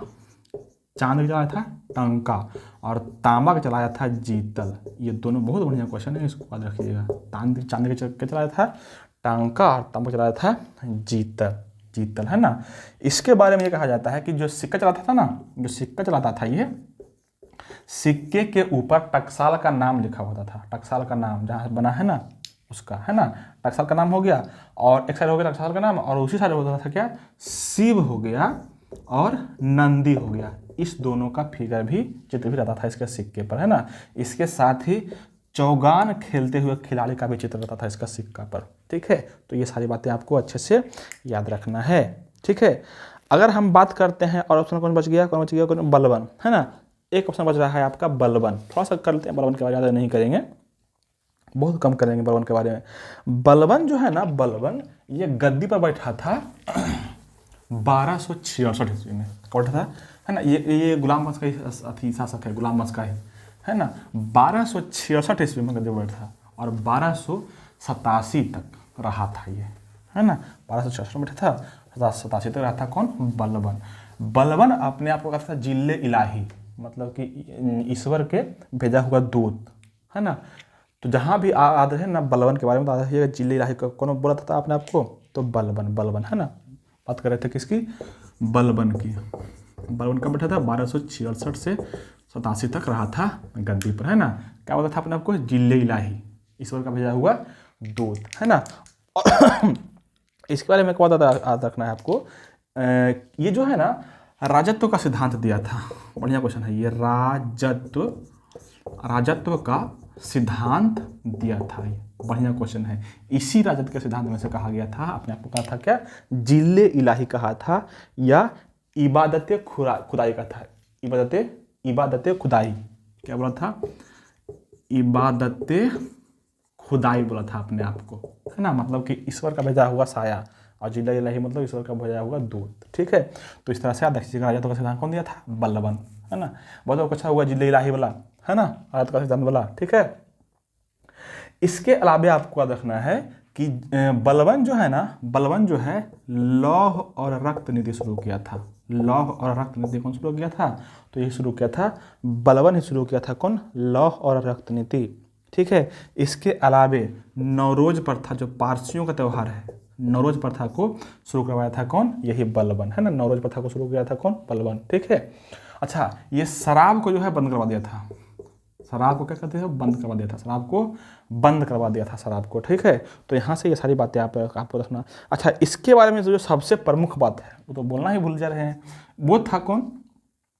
ये था दीवान अर्ज। ये कौन था? दीवान ए अर्ज। दीवान ए अर्ज क्या था? ये सैन्य विभाग था। ये क्या था? सैन्य विभाग, है ना। तो दीवान अर्ज की स्थापना किसने किया है? तो बलबन। ये क्या है? तो सैन्य विभाग। बहुत बार क्वेश्चन पूछा हुआ है, थोड़ा सा यहाँ से ध्यान से याद रखिएगा इसको। अगला क्वेश्चन है क्वेश्चन नंबर 5 कि अब्दुल हमीद लाहौरी की कृति बादशाह नामा उनके संरक्षक का आधिकारिक इतिहास है। देखो भाई, अब बादशाह नामा है ना। तो बादशाह नामा के जो संरक्षक का आधिकारिक इतिहास है ना, वो किससे संबंधित है? तो वो है शाहजहां से। शाहजहां से, है ना। शाहजहां से ये है समझ। इसका क्या हो जाएगा आंसर? आंसर हो जाएगा ऑप्शन नंबर बी, है ना। अगर हम बात करें शाहजहां के, तो अगर हम बात करें किसकी? शाहजहां के, तो थोड़ा सा चर्चा कर लेंगे, ज़्यादा नहीं करेंगे, थोड़ा सा करेंगे, है ना। देखिए, अगर हम बात करें शाहजहां के, है ना, शाहजहां, तो ये गद्दी पर बैठा था 1628 ईस्वी में, है ना। और 1657 में ये बीमार पड़ गया था, बोले थे। और जब इसको मार क्या कहते, कैद कर दिया था, आगरा के किला में बंद कर दिया था, है ना, कैद कर दिया था। तो यहाँ से यहाँ तक, ठीक है। इसकी बीवी कौन थी? तो यही मुमताज महल, है ना, मुमताज महल, ठीक है। 1631 में उसका देहांत हो गया था। 14वें बच्चे को जन्म देते समय उसका देहांत हो गया था, ठीक है। शाहजहां के बारे में ये कहा जाता है, ठीक है। शाहजहां से बातें जो आपको याद रखनी है ना, वो ये है कि शाहजहां जो है ना, शाहजहां के अगर बारे में हम बात करें तो थोड़ा सा आपको चलते हैं डीप लेके और बताते हैं आपको। देखिए, शाहजहां जो है ना, इसका मूल नाम जो था ना, वो था खुर्रम। क्या था? खुर्रम, है ना। खुर्रम इसका मूल नाम था, है ना। और ये जो है ना, जगत गोसाई का पुत्र था। कौन था? जगत गोसाई का नाम ही जोधाबाई, है ना, इसका पुत्र था, ठीक है। शाहजहां जिसको बोलते खुर्रम, है ना। और इसके बारे में ये कहा जाता है कि जैसे जो है ना, ये जो है ना राजधानी को, यहाँ से बढ़िया सवाल बनता है इसका। राजधानी पहले था आगरा, है ना। आगरा से लाया था ये दिल्ली। आगरा से लाया था कहाँ पे? दिल्ली। शाहजहां के बारे में ये बातें आपको अच्छे से याद रखनी है, शाहजहां के बारे में अच्छा से, ठीक है। इसके बाद जो बहुत इंपॉर्टेंट है वो है लाल किला। क्या है? दिल्ली के लाल किला बनवाया था कौन? यही, है ना। ये सवाल पुराना हो गया, जल्दी नहीं पूछता है। अब पूछता है ना कि दीवाने आम किसने बनवाया था? तो दीवाने आम अगर रहे तो यही बनवाया है, दीवाने आम और दीवाने खास, ये दोनों बनवाया है यही। लाल किला के अंदर ही है दीवाने आम और दीवाने खास, जो यही बनवाया है शाहजहां। तो यहाँ सवाल ये बनता है, ठीक है। और ताजमहल तो आप देख ही चुके हैं, बार बार कर ही चुके हैं, है ना। यहाँ से बात इतना है रखना, शाहजहां वगैरह में भी कुछ ज़्यादा करना नहीं है, ठीक है। दूसरा ऑप्शन कौन है? दूसरा ऑप्शन है, अच्छा ये तो हो गया शाहजहां के बारे में। औरंगजेब के बारे में अभी कर चुके हैं बात, थोड़ा सा अभी नहीं करेंगे, बहुत लंबा जगह वीडियो जगह, अभी कर चुके हैं। क्वेश्चन नंबर तीसरा था वहाँ पे, सॉरी दूसरा क्वेश्चन नंबर था वहाँ पे कर लिए थे, वहाँ पे थोड़ा सा बैक करके आप देख सकते हैं, वहाँ पे औरंगजेब के बारे में कर चुके हैं, है ना। बात करेंगे आप थोड़ा सा हुमायूं के बारे में। हुमायूं के बारे में बात ये करना है कि 16, जब देखो हुमायूं किसका बेटा था बाबर का बेटा कौन था? हुमायूं। बाबर जब 1530 में मर गया, 1530 में जब मर गया ना बाबर, तो गद्दे पर बैठा कौन? हुमायूं। और हुमायूं जो है ना हमेशा परेशानी में ही रहा, है ना। कैसे देखो, गद्दे बैठा ना तो 1539 में, कब? 1539 में लड़ा गया एक चौसा का युद्ध। अब देखिएगा 1539 में लड़ा था कौन? चौसा का युद्ध। किससे लड़ा था? तो ये लड़ा था शेरशाह सूरी से। याद रखना, शेरशाह सूरी से लड़ा था कौन? चौसा का। शेरशाह सूरी का नाम था शेर खान रहेगा या शेरशाह सूरी रहेगा, एक ही नाम है। शेर खान का नाम बाद में हो गया था शेरशाह सूरी। और 1540 में फिर से यहाँ पे तो हार गया था, भाग गया था, गंगा नदी में कूद के हुमायूं भाग गया था। लेकिन 1540 में फिर से लड़ाई किया, और ये लड़ाई किया था कहाँ पे? कन्नौज में। इसी को बोलता है कन्नौज या बिलग्राम का युद्ध। क्या बोलते हैं इसको? कन्नौज या बिलग्राम का युद्ध। कब हुआ था? 1540 में। किसके बीच? हुमायूं और शेरशाह सूरी के बीच। और यहाँ पे शेरशाह सूरी पूरी तरह से जीत गया था, और ये भाग गया था, फिर से भाग गया था हुमायूं, है ना। हुमायूं फिर से भाग गया था और चल गया था काबुल की ओर, है ना, काबुल की ओर चल गया था। तो इसके बारे में बर्नी जो थी, एक इतिहासकार है लेनपुल। अब देखिए इसके स्टेटमेंट को, लेनपुल एक इतिहासकार है, इसने हुमायूं के बारे में कहा है कि बादशाहत जो है ना, हुमायूं जो है बिना बादशाहत के बादशाह कहा जाता है उसको, बिना बादशाहत का बादशाह कहा जाता है, क्योंकि अधिकतर समय में ये रहा ही नहीं है बादशाह, है भागते फिरते रहा है ना। तो इसलिए कहा है बिना बादशाह का बादशाह, है ना। इसके बारे में बड़ा एक फेमस चीज़ है कि लास्ट में जो है ना, ये जो है ना अच्छा लेनपुल ही कहा है कि ये जिंदगी भर जो है ये लड़खड़ाते रहा, और लड़खड़ाते इसका देहांत भी हो गया। मतलब कि ये जो है ना सीढ़ियों से, अपने पुस्तकालय भवन के सीढ़ियों से गिर के मर गया था, है ना। इसके बारे में कहा जाता है कि 7 दिन 7 रंग का कपड़ा पहनता था ये, ठीक है। और इसी हुमायूं का बेटा जो था वही था अकबर, जो पूरा का पूरा मुगल काल को बदल कर रख दिया। अकबर के बारे में कभी चर्चा आएगा बाद में, तो करेंगे, इसमें तो ऑप्शन नहीं है, जहाँ पे आया था वहाँ पे चर्चा किए हैं। क्वेश्चन नंबर सेट नंबर 2 में जाकर देखिए, अकबर के बारे में पूरा डिटेल किए हैं। थोड़ा सा बात कर लेते हैं जहांगीर के, है ना। देखिए जहांगीर की अगर हम बात करें तो जहांगीर जो है अकबर का बताया था कौन? जहांगीर। और इसकी पत्नी कौन थी? नूरजहां, जिसका नाम था मूल नाम क्या? मेहरुनिसा को ही बोला था ये किसने? नूरजहां, क्योंकि बला के खूबसूरत थी इसकी बीवी नूरजहां, है ना। जहांगीर के बारे में, अच्छा नूरजहां के जो माता थी अस्मत बेगम, इसको बोलते हैं अस्मत बेगम जो है ना, इत्र के खोज किया था, इत्र के, ठीक है। ये तो सवाल एक हो गया। दूसरा आते हैं जहांगीर से। जहांगीर के कार्यकाल में ना 3-4 वो आया था ब्रिटेन का व्यापारी। कौन कौन आया है उसको याद रखना है आपको, है ना। सबसे पहले आया है कौन? हॉकिंस, कैप्टन हॉकिंस, ठीक है। कैप्टन हॉकिंस आया है, ठीक है। उसके बाद आया है पाल केटिंग। उसके बाद कौन आया है? पाल केटिंग, ठीक है। उसके बाद आया है विलियम एडवर्ड। उसके बाद आया है कौन? टॉमस रो, है ना, टॉमस रो। ये सारे आए हैं किसके दरबार में? जहांगीर के दरबार में, ठीक है। तो यहाँ से आधा अच्छे से, ठीक है। हॉकिंस जो आया था ना, वो आया था 1608 ईस्वी में, और ये आया था 1612 ईस्वी में, है ना। ये आया था 1614 ईस्वी में, ठीक है। और यह था 1615 के, शायद 15 के आसपास, 15 में आया था ये टॉमस रो, ठीक है। तो आपसे सवाल पूछता है, इससे अधिकतर पूछता है हॉकिंस से। हॉकिंस जो 1608 ईस्वी में आया था, ये पूछता है कि किसका राजदूत था। तो आप देखिएगा ये था जेम्स प्रथम का राजदूत। किसका था राजदूत? था जेम्स प्रथम का राजदूत। और ये आया था ना दरबार में, तो ये बोलता था कि मेरे पास अकबर का एक पत्र है ना। उसी पत्र को लेकर जाता था, यहाँ पे व्यापार करने की इच्छा जाता था, मतलब कि यहाँ पे व्यापार करने के लिए छूट मांगता था, ठीक है। हॉकिंस को जो है ना जहांगीर बोलता था फिरंगी खान, फिरंगी खान, या इसी का नाम उपनाम था इंग्लिश खान। तो याद रखिएगा, इंग्लिश खान फिरंगी खान किसको बोला था? हॉकिंस को। कौन बोला था? जहांगीर, जहांगीर, है ना। और इसको जो है ना 400 का मनसब प्राप्त हुआ था, 400 का मनसब प्राप्त हुआ था हॉकिंस को, है ना। और यहाँ से बात रखना ये एक बात और कि इसको जो है ना, हाँ क्या बोले थे, हॉकिंस को 400 का मनसब प्राप्त हुआ था, ठीक है। चलिए अब आगे करते हैं पालकेटिंग। पालकेटिंग जो आया था 1612 में, और एडवर्ड आया था 1614 में, टॉमस रो आया था, है ना। तो आप देखिएगा इसके बारे में सब कुछ, ठीक है। सॉरी, हाँ ये बोल रहे थे ये किस जहाज से आया था, है ना, ये सवाल पूछता है हॉकिंस। तो आया था रेड ड्रैगन से। किस जहाज से आया था? रेड ड्रैगन जहाज से आया था, रेड ड्रैगन जहाज से आया था, ठीक है। ये हो गया इसके बारे में, जहांगीर के बारे में। अच्छा, जहांगीर को कहा जाता है, जहांगीर के समय को बोला जाता है चित्रकला का स्वर्ण युग, स्वर्ण काल, चित्रकला का स्वर्ण काल कहा जाता है। क्यों? क्योंकि इसके समय में ना चित्रकला बहुत अधिक फला फूला था, है ना। जहांगीर कहता था कि अगर हमको मत दिखाओ, 4-5 गो जो है ना चित्रकार सब मिलकर बनाओ चित्र, और हम बता देंगे आंख बंद करके, खाली छू के चित्र को, कि कौन जो है बनाया है, ठीक है, इस चित्र को। इतना मतलब कि कला का पारखी था वो, है ना। अब देखिए जहांगीर के कार्यकाल में कौन कौन चित्रकार था, बहुत बड़ा सवाल पूछता है इससे, है ना। देखिए ट्रिक से सुनिएगा, आता ना इसका ट्रिक चित्रकार का, है ना।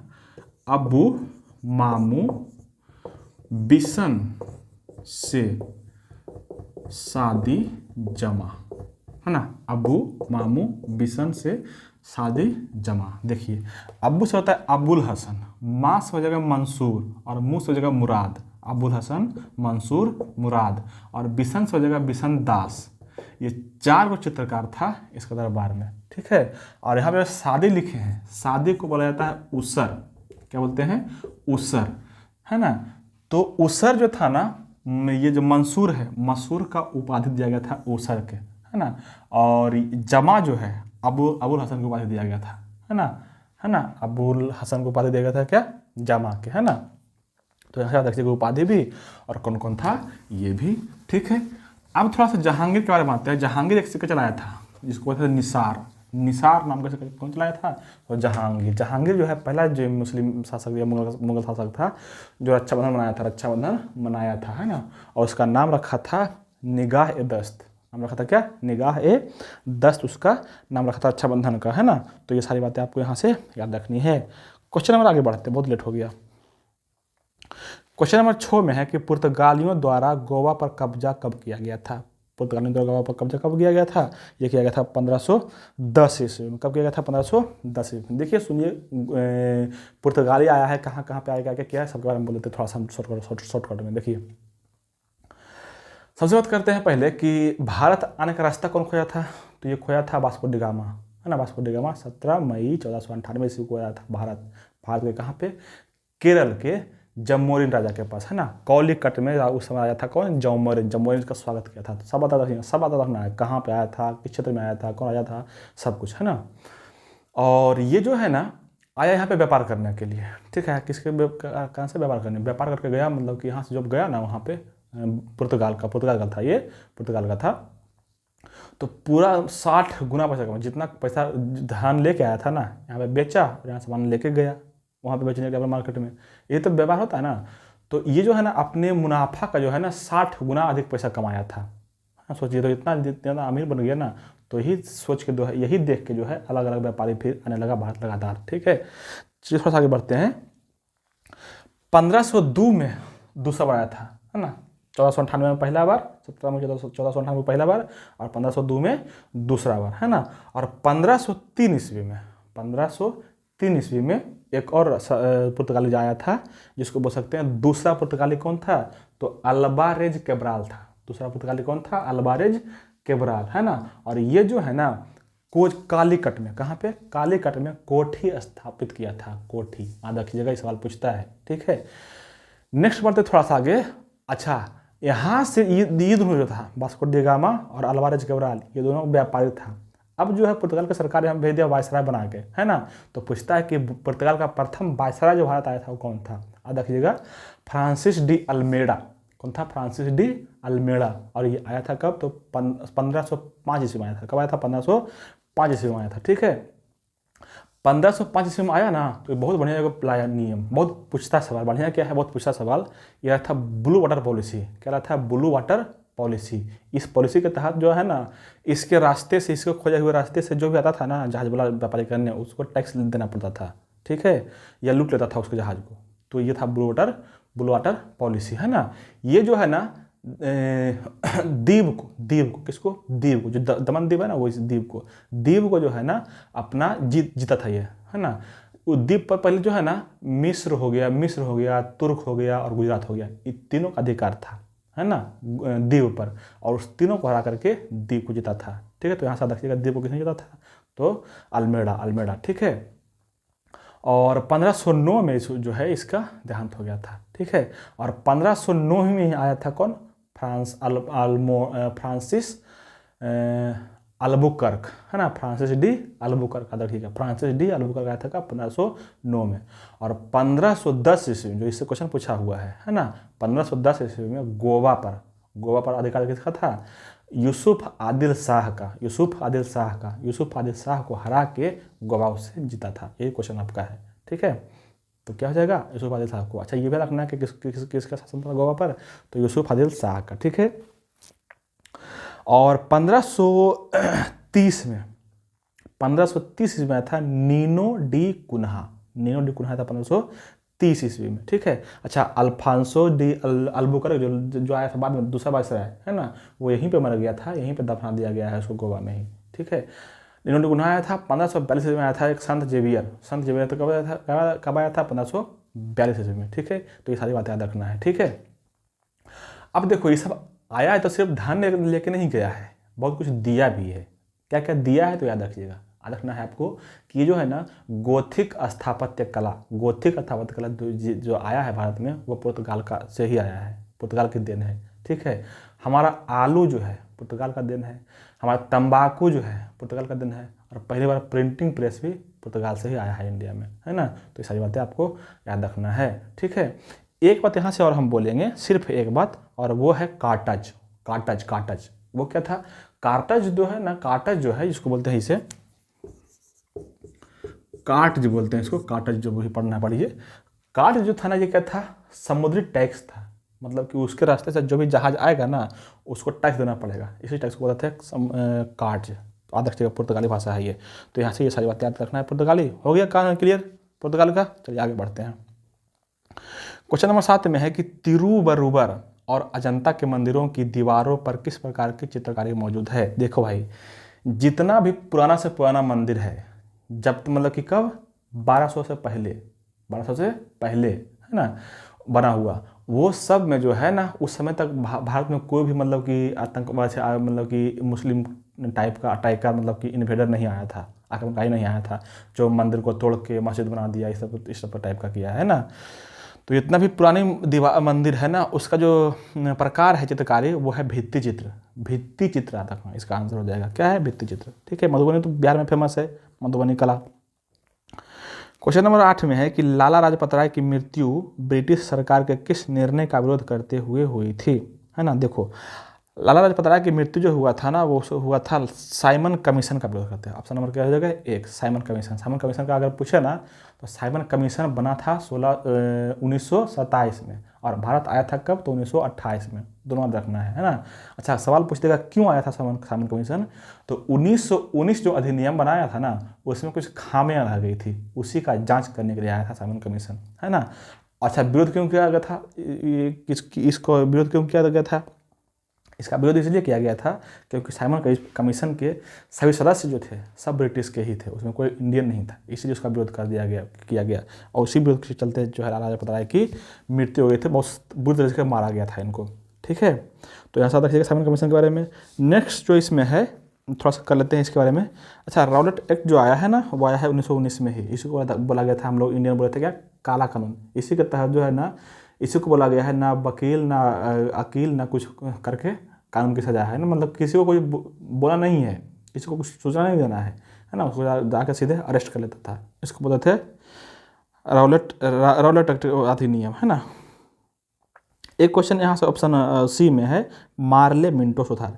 ये जो है ना मार्ले मिंटो सुधार जो अधिनियम आया है वो आया है 1909 ईस्वी में। कब? 1909 ईस्वी में। मार्ले जो था ना भारत सचिव था। मार्ले कौन था? भारत सचिव। जबकि मिंटो जो है यहाँ के वायसराय था, इसलिए इसका नाम है मार्ले मिंटो अधिनियम। इसी अधिनियम के तहत, ये बहुत फेमस क्वेश्चन यहाँ से बनता है, इसी अधिनियम के तहत जो है भारत में पहली बार सांप्रदायिक निर्वाचन का चुनाव हुआ था। सांप्रदायिकता के आधार पर अलग कर दिया था मुस्लिम लोगों को, है ना। तो याद रखिएगा सांप्रदायिक निर्वाचन का इसलिए कहा जाता है सांप्रदायिक निर्वाचन का जनक किसको? मार्ले मिंटो को। याद रखिएगा, यहाँ सवाल बनता है, ठीक है। अच्छा, इसी 1909 अधिनियम, इसी 1909 अधिनियम जो पारित हुआ है, इसी में जो है ना भारतीय लोगों को पहली बार जो भारत के लिए बजट बनता था ना, उस पर बहस करने का मौका मिला गया, तारांकित प्रश्न करने का मौका दिया गया, है ना। और तो और यहाँ से रखिएगा, भारतीय परिषद में पहली बार किसी इंडियन को शामिल करने के लिए प्रस्ताव पारित हुआ था, है ना, 1909 अधिनियम से, ठीक है। और इसी भारत परिषद का पहला सदस्य कौन था, ये पूछता है, बार बार पूछते हैं, तो देखिएगा सत्येंद्रनाथ साहा इसके पहला सदस्य थे भारत परिषद के, ठीक है। तो यहाँ से बढ़िया बढ़िया क्वेश्चन है, देखिएगा इस सबको। क्वेश्चन नंबर बढ़ते हैं 9 में। 9 में क्वेश्चन नंबर है कि प्लासी के युद्ध में ब्रिटिश ईस्ट इंडिया कंपनी के सैन्य दल का नेतृत्व किसने किया था? देखो भाई, अगर हम बात करें प्लासी के युद्ध का, तो प्लासी का युद्ध कब हुआ था? तीसरा वाला, तो 1757 ईस्वी में। सॉरी, तीसरा नहीं, फर्स्ट ही एक ही युद्ध हुआ है। प्लासी का युद्ध कब हुआ था? 1757 ईस्वी में, है ना, 1757, 23 जून 1757 ईस्वी को हुआ है ये प्लासी की लड़ाई, है ना। और प्लासी की लड़ाई जो है ना, समझिए कि जो है ना प्लासी की लड़ाई जो है इंग्लैंड का जो है ना, इसको बोलते हैं निर्णायक लड़ाई। क्या बोलते हैं? इंग्लैंड का निर्णायक लड़ाई, क्योंकि इस लड़ाई के बाद जो है ना इंग्लैंड पूरी तरह से भारत में स्थापित हो गया था, है ना। पहले सिर्फ व्यापार था और इसके बाद जो है स्थापित हो गया था। सवाल यहाँ से है ना कि सैन्य दल का नेतृत्व कौन किया था ईस्ट इंडिया कंपनी वाला के? तो वो था रॉबर्ट क्लाइव। कौन था? रॉबर्ट क्लाइव, ठीक है। और भारत से कौन था? भारत से था सिराजुद्दौला। कौन था? सिराजुद्दौला, सिराजुद्दौला, ठीक है। याद रखिएगा इस क्वेश्चन को। अच्छा, सिराजुद्दौला जो बहुत सिराजुद्दौला उस समय जीत चुका था, हाँ, जीतने वाला था, लेकिन क्या बेचारा हार गया। किस कारण से पता है? मीर जाफर जो है ना सिराजुद्दौला के तरह से लड़ाई लड़ रहा था, लेकिन गद्दार नहीं कर गया, साला गद्दारी कर लिया, मिल गया जाके इससे से अंग्रेज से, हाँ, धन के लालच में, और इसलिए उसको हार गया था सिराजुद्दौला, ठीक है। क्वेश्चन नंबर 10 में है कि the God of small things को जो उपन्यास है उसका लेखक कौन है? तो देखिए, the God of small things जो है उसका उपन्यास का लेखक है अरुंधति राय, ठीक है। देखिएगा, the God of small things कौन हो गया? अरुंधति राय। अगर बस हम बात करें किरण देसाई की, तो किरण देसाई का जो है ये है किरण देसाई का हो गया कौन? The God of small things हो गया। इनहेरिटेंस ऑफ लॉस कौन हो जाएगा? इनहेरिटेंस ऑफ लॉस जो है किसका है? किरण देसाई का। किरण देसाई का एक और बुक है हल्ला ब्लू इन गुआवा भी इसी के बुक का नाम है, याद रखिएगा अच्छे से, ठीक है। और इसके बाद करेंगे हम सलमान रुश्दी की। तो सलमान रुश्दी का जो बहुत फेमस जो बुक है वो है मिडनाइट चिल्ड्रेन। कौन है? Midnight children. एक और है सैटेनिक वर्सेस, ये सारे क्या है? मिडनाइट चिल्ड्रेन हो गया, सैटेनिक वर्सेस हो गया, ये सारे किसका बुक है? तो ये किसका हो जाएगा?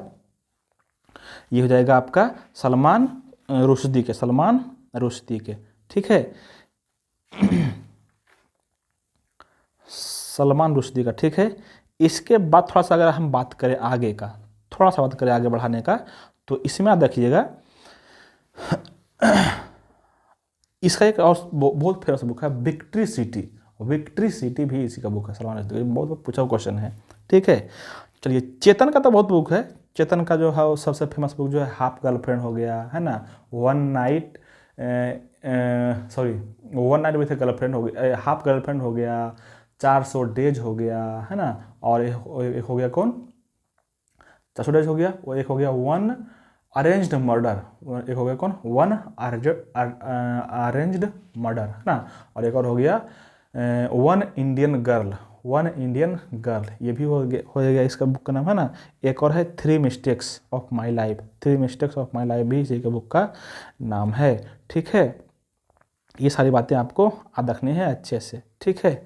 चलिए आगे बढ़ते हैं। एक और था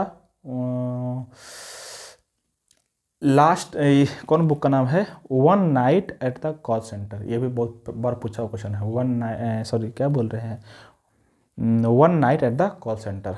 ठीक है, चलिए आगे बढ़ते हैं। बहुत इसका बुक का नाम हो गया। क्वेश्चन नंबर 11 में है, दादा भाई नौरोजी किस वर्ष यूनाइटेड किंगडम में हाउस ऑफ कॉमन्स के पहले भारतीय सदस्य बने थे? ये बने थे 1892 में। ऑप्शन नंबर 1 है ना, 1892 में। देखिए, अगर अब बात करें दादा भाई नौरोजी की, तो जो है ना, भारतीय स्वतंत्रता संग्राम में जो है लड़ाई जितना भी हुआ है उसमें से प्रथम ये बुजुर्ग सबसे बुजुर्ग रहे हैं, है ना। क्योंकि देखो 1892 ईस्वी में जाके ये मतलब कि वहाँ पे जीत रहे थे, चुनाव जीत रहे थे ब्रिटिश कॉमन्स में जाके। ठीक है, तो आप देखिएगा इनके बारे में आपको याद रखना है 3 चीज़। क्या क्या? ब्रिटिश सार्वजनिक सभा की स्थापना किए थे। क्या किए थे? ब्रिटिश सार्वजनिक सभा की स्थापना किए थे। इसके अलावे ईस्ट इंडिया एसोसिएशन की स्थापना भी किए थे लंदन में ही। और एक और है रहनुमाई मजायदान, है ना, रहनुमाई मजायदान का भी स्थापना किए थे, है ना। देखिएगा ये सब क्वेश्चन अच्छे से बढ़िया बहुत बार पूछा हुआ क्वेश्चन है। क्वेश्चन नंबर 12 में है कि डॉक्टर BR अम्बेडकर को किस वर्ष भारत रत्न दिया गया था? देखिए, सबसे पहले तो हमको एक सजेशन देंगे कि भारत रत्न से संबंधित बनाए हैं एक वीडियो, आप जाके बाबू सोना बायोलॉजी क्लास सर्च कीजिए और उसमें मिल जाएगा आपको भारत रत्न। ट्रिक से बताए हैं, बहुत मजा आएगा आपको, पढ़ के याद करिएगा वहाँ से, है ना। अगर सवाल करें 12 नंबर की, तो यहाँ पे अम्बेडकर को मिला है 90 में, 1990 में मिला है इनको भारत रत्न, है ना। 90 में इनको मिला है, और एक और को मिला है नेल्सन मंडेला को भी मिला है 90 में ही, है ना। तो दोनों का रखिएगा, ठीक है। चलिए आगे बात करें भारत रत्न की, तो क्या बात करें, बहुत लंबा चल जाएगा उस समय। भारत रत्न की शुरुआत कब हुआ था? तो 2 फरवरी 1954 को शुरू किया गया था। जैसे पहली बार 3 आदमी को मिला था, है ना। रखना है RRR, है ना। सर कौन कौन हो जाएगा? राधा कृष्णन, और कौन हो जाएगा? एक हो जाएगा राधा कृष्णन, और एक हो जाएगा कौन है उसका? कृष्णमूर्ति, सॉरी याद नहीं आ रहा है, आगे करेंगे।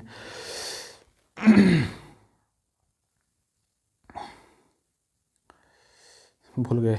चलिए क्वेश्चन नंबर 13 में है, सत्यार्थ प्रकाश पुस्तक किसके द्वारा लिखी गई है? तो देखो, सत्यार्थ प्रकाश पुस्तक जो है ना, लिखा गया किसके द्वारा? दयानंद सरस्वती के द्वारा। इसका ऑप्शन नंबर 1 हो जाएगा राइट आंसर, है ना। सत्यार्थ प्रकाश जो अगर पूछ दे कि किस भाषा में लिखा गया है, तो बोलिएगा संस्कृत भाषा में। किस भाषा में? संस्कृत भाषा में, है ना। अगर अच्छा, इसी का एक और बहुत फेमस बुक है पाखंड खंडिनी, है ना। तो ये भी किसका है? दयानंद सरस्वती का ही बुक है, देखिएगा अच्छे से, ठीक है। इसके अलावा जो सबसे इसका फेमस काम है दयानंद सरस्वती का, वो है आर्य समाज की स्थापना, है ना। आर्य को सुधारने में बहुत बड़ा इनका योगदान था। आर्य समाज की स्थापना किए थे 1875 ईस्वी में मुंबई में। तो सबको याद रखना है कब किए थे, कहाँ किए थे, सब कुछ। 1875 में मुंबई में आर्य सभा की स्थापना, ठीक है। इसके अलावे इन्होंने जो है ना 2 आंदोलन भी चलाया था। एक चलाया था शुद्धि आंदोलन, कौन था? शुद्धि आंदोलन। और एक था गौरक्षक आंदोलन, कौन? गौरक्षक आंदोलन, ठीक है। तो यहाँ से देखिएगा। अच्छा, पहली बार कोई भारतीय जो है स्वदेशी नारा किसने दिया था? तो यही देश है, स्वदेशी नारा यही, है ना।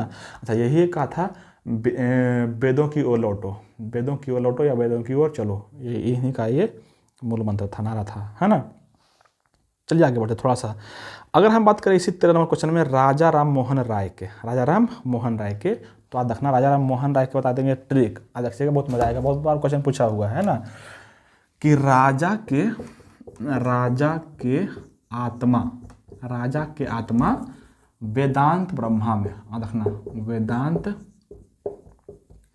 ब्रह्मा में, इतना रखना है। राजा के आत्मा वेदांत ब्रह्मा। राजा से हो जाएगा कौन? राजा राम मोहन राय, है ना, बंगाल के आदमी थे, बंगाल के, है ना। आत्मा से हो जाएगा आत्मीय सभा। वेदांत से हो जाएगा वेदांत कॉलेज, है ना। और ब्रह्मा से हो जाएगा ब्रह्म समाज। देखो, वो था आर्य समाज 1875 वाला, है ना, और यह है ब्रह्म समाज, बहुत अंतर है, कन्फ्यूज मत करिएगा। ब्रह्म समाज की स्थापना किए थे कौन? राजा राम मोहन राय। देखो, आत्मीय समाज बोलेगा ना, तो बोलना है 1800 कब? ये हो जाएगा 1800 आपका 15 में, और ये कब हो जाएगा? 1915 में, है ना। और ये हो जाएगा कब? 1925 में, और ये हो जाएगा 1928 में, 1928 में, है ना। सॉरी भाई, 1900 नहीं है, 1800 है, गलती कर रहे हैं।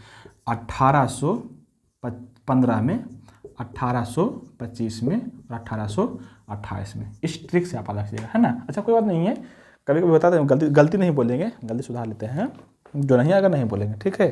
तो याद रखिएगा 1825 में आत्मीय सभा और 1815 में आत्मीय सभा, 25 में वेदांत कॉलेज और 1828 में कौन, ब्राह्मण समाज। याद रखिएगा अच्छे से, यहाँ से सवाल बहुत बनता है, ठीक है। चलिए अगला क्वेश्चन, अगला ऑप्शन है रामकृष्ण परमहंस के बारे में। इसका याद रखिएगा, इसका जो मूल नाम था ना रामकृष्ण परमहंस के, गदाधर भट्टाचार्य था, गदाधर भट्टाचार्य था इसका मूल नाम, ठीक है। ज़्यादा कुछ नहीं करना है, इससे संबंधित कुछ जल्दी पूछना नहीं है। हाँ, इन्हीं का चेला था, रामकृष्ण परमहंस का ही चेला था दयानंद सरस्वती, ठीक है। तो वो करेंगे, वो तो है ही है। क्वेश्चन अच्छा ऑप्शन नंबर डी में है ईश्वर चंद्र विद्यासागर। ईश्वर चंद्र विद्यासागर को याद रखना है यहाँ से कि इनको जो है ना बंगाल का अग्रणी परनेता कहा जाता है, बंगाल का अग्रणी परनेता कहा जाता है इनको, है ना, ईश्वर चंद्र विद्यासागर को, है ना। अगर सवाल पूछ दे कि ईश्वर चंद्र विद्यासागर को विद्यासागर की उपाधि किसने दिया था, तो ईश्वर चंद्र जो है ना संस्कृत कॉलेज के बहुत दिन तक प्रोफेसर रहे थे, उसी संस्कृत कॉलेज जो है इनको विद्यासागर की उपाधि दिया है, ठीक है। और सबसे बड़ा जो महान काम किया है, जो बार बार एग्जाम में पूछता है, वो किया है हिंदू विधवा पुनर्विवाह के अधिनियम की स्थापना किए थे। हिंदू विधवा पुनर्विवाह की स्थापना किए थे कब, 1856 में। कब, 1856 में। और ये उस समय जो वायसराय था, है ना, कौन था, डलहौजी, तो उसकी सहायता से अधिनियम भी लाए थे। याद रखिएगा सब कुछ। चलिए क्वेश्चन नंबर 14 में है कि किस राज्य में बाईचुंग भूटिया के नाम पर एक फुटबॉल स्टेडियम उनके जन्म स्थल के पास निर्मित किया गया है। देखो बाईचुंग भूटिया कहाँ के है, सिक्किम के, तो सिक्किम के पास किया जाएगा, इसमें कोई डाउट नहीं है। क्वेश्चन नंबर 15 में है कि निम्नलिखित में से कौन सा बंदरगाह गुजरात राज्य में स्थित है। गुजरात में कौन है, गुजरात में बंदरगाह जो है हजीरा है, हजीरा, ऑप्शन नंबर बी, है ना। पनम्बूर जो है ना, पनम्बूर जो है ये बेंगलुरु सॉरी यहाँ पे पड़ता है मंगलुरु में, मंगलुरु कर्नाटक में, ठीक है। पारादीप पड़ता है उड़ीसा में, पारादीप कहाँ पे, उड़ीसा में। हल्दिया पड़ता है कहाँ पे, कलकत्ता में, ठीक है। क्वेश्चन नंबर 16 में है हृदय का जो संबंध कार्डियोलॉजी से है वही संबंध ब्रिक का किससे है। देखो ब्रिक के अध्ययन को कहते हैं नेफ्रोलॉजी, है ना। अच्छा ये रीजनिंग है, रीजनिंग छोड़ देते हैं। देखो रीजनिंग और इंग्लिश हम छोड़ देते हैं, हम सिर्फ जीके का करेंगे, और जीके का करेंगे तो पूरा का पूरा निचोड़ देंगे धर के, है ना। जीके का जो भी करेंगे ना पूरा का पूरा निचोड़ा हुआ रहेगा कि जीके उससे फालतू आपको छूटना नहीं चाहिए एक भी सवाल, ठीक है। आइए क्वेश्चन कर देखते हैं। क्वेश्चन नंबर, अब जीके बच गया है आपका कहाँ पे, अब जीके है आपका 41 में है कि प्रतिरोधकता वाले एक धातु के तार को 4 बराबर भागों में काटा जाता है तो प्रत्येक भाग की प्रतिरोधकता कितनी होगी, है ना। देखो भाई यहाँ से आ गया साइंस, और साइंस को आपको ना रट्टा नहीं माना, समझना है, समझ के बनाइएगा, याद कीजिएगा, तो अधिक दिन तक आपको रहेगा और मज़ा आएगा, ठीक है। देखिए अगर हम बात करते हैं प्रतिरोधकता के नीटा, इसको नीटा से सूचित किया जाता है, तो इसका जो फॉर्मूला होता है ना उसका होता है प्रतिरोध गुना क्षेत्रफल बट्टा लंबाई, ये इसका फॉर्मूला होता है। बस इतना ही याद रखना है आपको। प्रतिरोधकता का फॉर्मूला होता है प्रतिरोध गुना क्षेत्रफल बटा लंबाई, है ना। अब पूछ रहा है इसमें किस पर निर्भर करता है, तो किस पर निर्भर करेगा, प्रतिरोध पर निर्भर करेगा, क्षेत्रफल पर निर्भर करेगा और लंबाई पर निर्भर करेगा, ठीक ना। तो इस पर क्या हो जाएगा, इसका आंसर क्या हो जाएगा। अच्छा यहाँ पे है ना कि 4 बराबर भागों में काटा जाता है तो प्रत्येक भाग की प्रतिरोधकता कितनी होगी, है ना। देखो मतलब कि काट दिया, है ना, तो काट दो चाहे कुछ करो, है ना, वो जितना है उतना ही है ना, तो उसका प्रतिरोधकता क्या हो जाएगा, उतना ही रह जाएगा, मतलब सेम ही रह जाएगा, कोई प्रभाव नहीं पड़ेगा, है ना। अगर हम बोलते कि लंबाई घटाता है, अगर हम बोलते ना कि लंबाई घटाता है तो प्रतिरोधकता क्या होता, बढ़ जाता, और लंबाई बढ़ाता है तो प्रतिरोधकता घट जाता। क्षेत्रफल बढ़ाएगा तो ये बढ़ जाएगा, प्रतिरोध बढ़ाएगा तो ये बढ़ जाएगा। तो इस तरह से आपको देखना है ना। इसका मात्रक क्या हो जाएगा, ओम मीटर इसका मात्रक होता है, क्या होता है, ओम मीटर। प्रतिरोधकता मात्रक क्या होता है, प्रतिरोधकता मात्रक क्या हो जाएगा, ओम मीटर, ठीक है। क्वेश्चन नंबर 42 में है यदि स्प्रिंग में धारा प्रवाहित की जाती है तो स्प्रिंग क्या होगा। देखो स्प्रिंग कैसा होता है आपको समझना है, स्प्रिंग इस तरह से होता है, ऐसे, तो धारा प्रभावित होगा ना तो ये इसके विपरीत आएगा ना, तो जब इसके विपरीत आता है ना ये, तो एक दूसरे को अट्रैक्ट करता है, मतलब कि सिकुड़ा देगा, संकुचित कर देगा ये, है ना। तो क्या हो जाएगा ऑप्शन, संकुचित हो जाएगा। क्वेश्चन नंबर 43 में है कि कक्षा में सबसे पीछे बेंच पर बैठा कोई विद्यार्थी श्यामपट्ट पर लिखे अक्षरों को पढ़ सकता है, परंतु पाठ्य पुस्तक में लिखे अक्षरों को नहीं पढ़ पाता।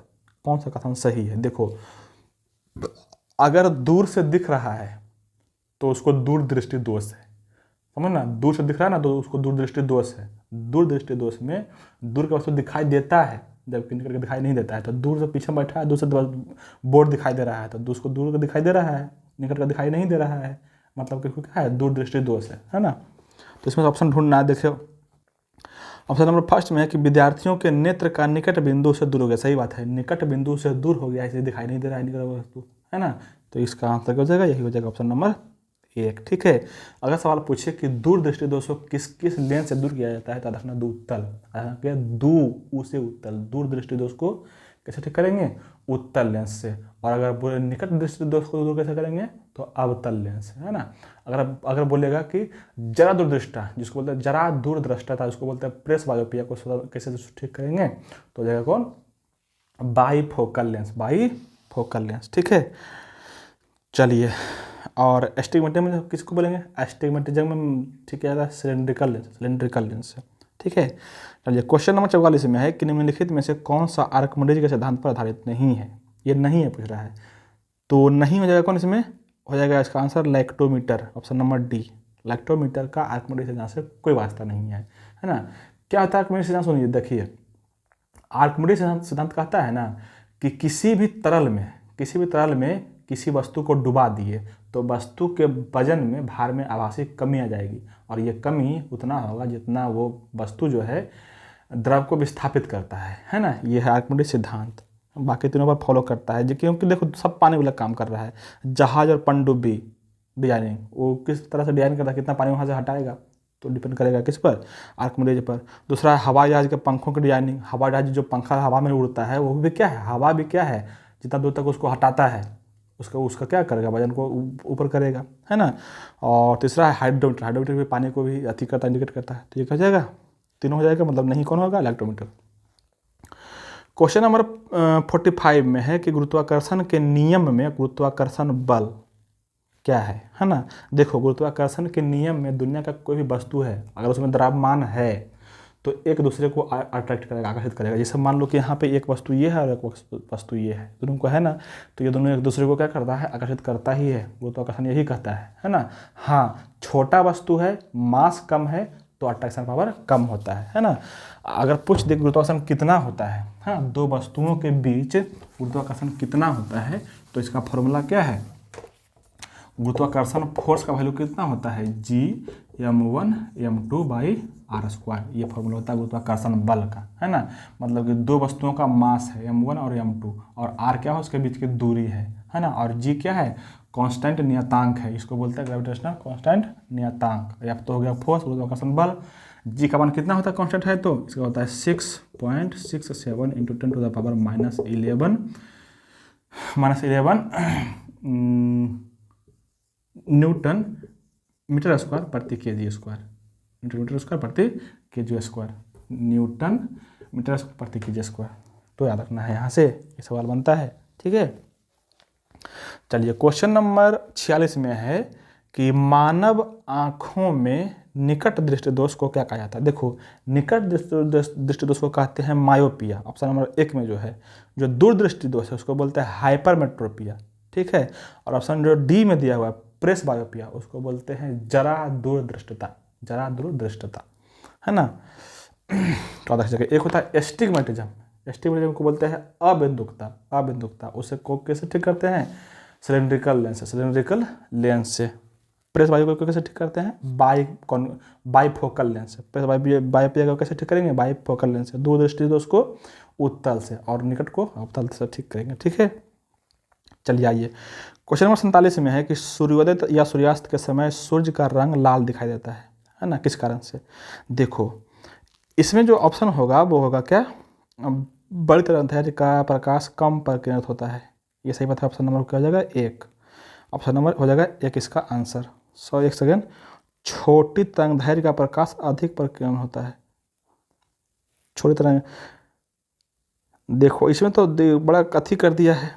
ऑप्शन 1 में दिया हुआ है कि बड़ी तरंगदैर्घ्य का प्रकाश कम प्रकीर्णित होता है, और छोटी तरंगदैर्घ्य का प्रकाश अधिक परिकिरणित होता है, ये दोनों सही हो जाएगा, क्योंकि जो अधिक जो तरंगदैर्घ्य है ना, जिसका तरंगदैर्घ्य अधिक है वो कम परिकिरणित होता है, जिससे लाल रंग हो गया, सही बात है।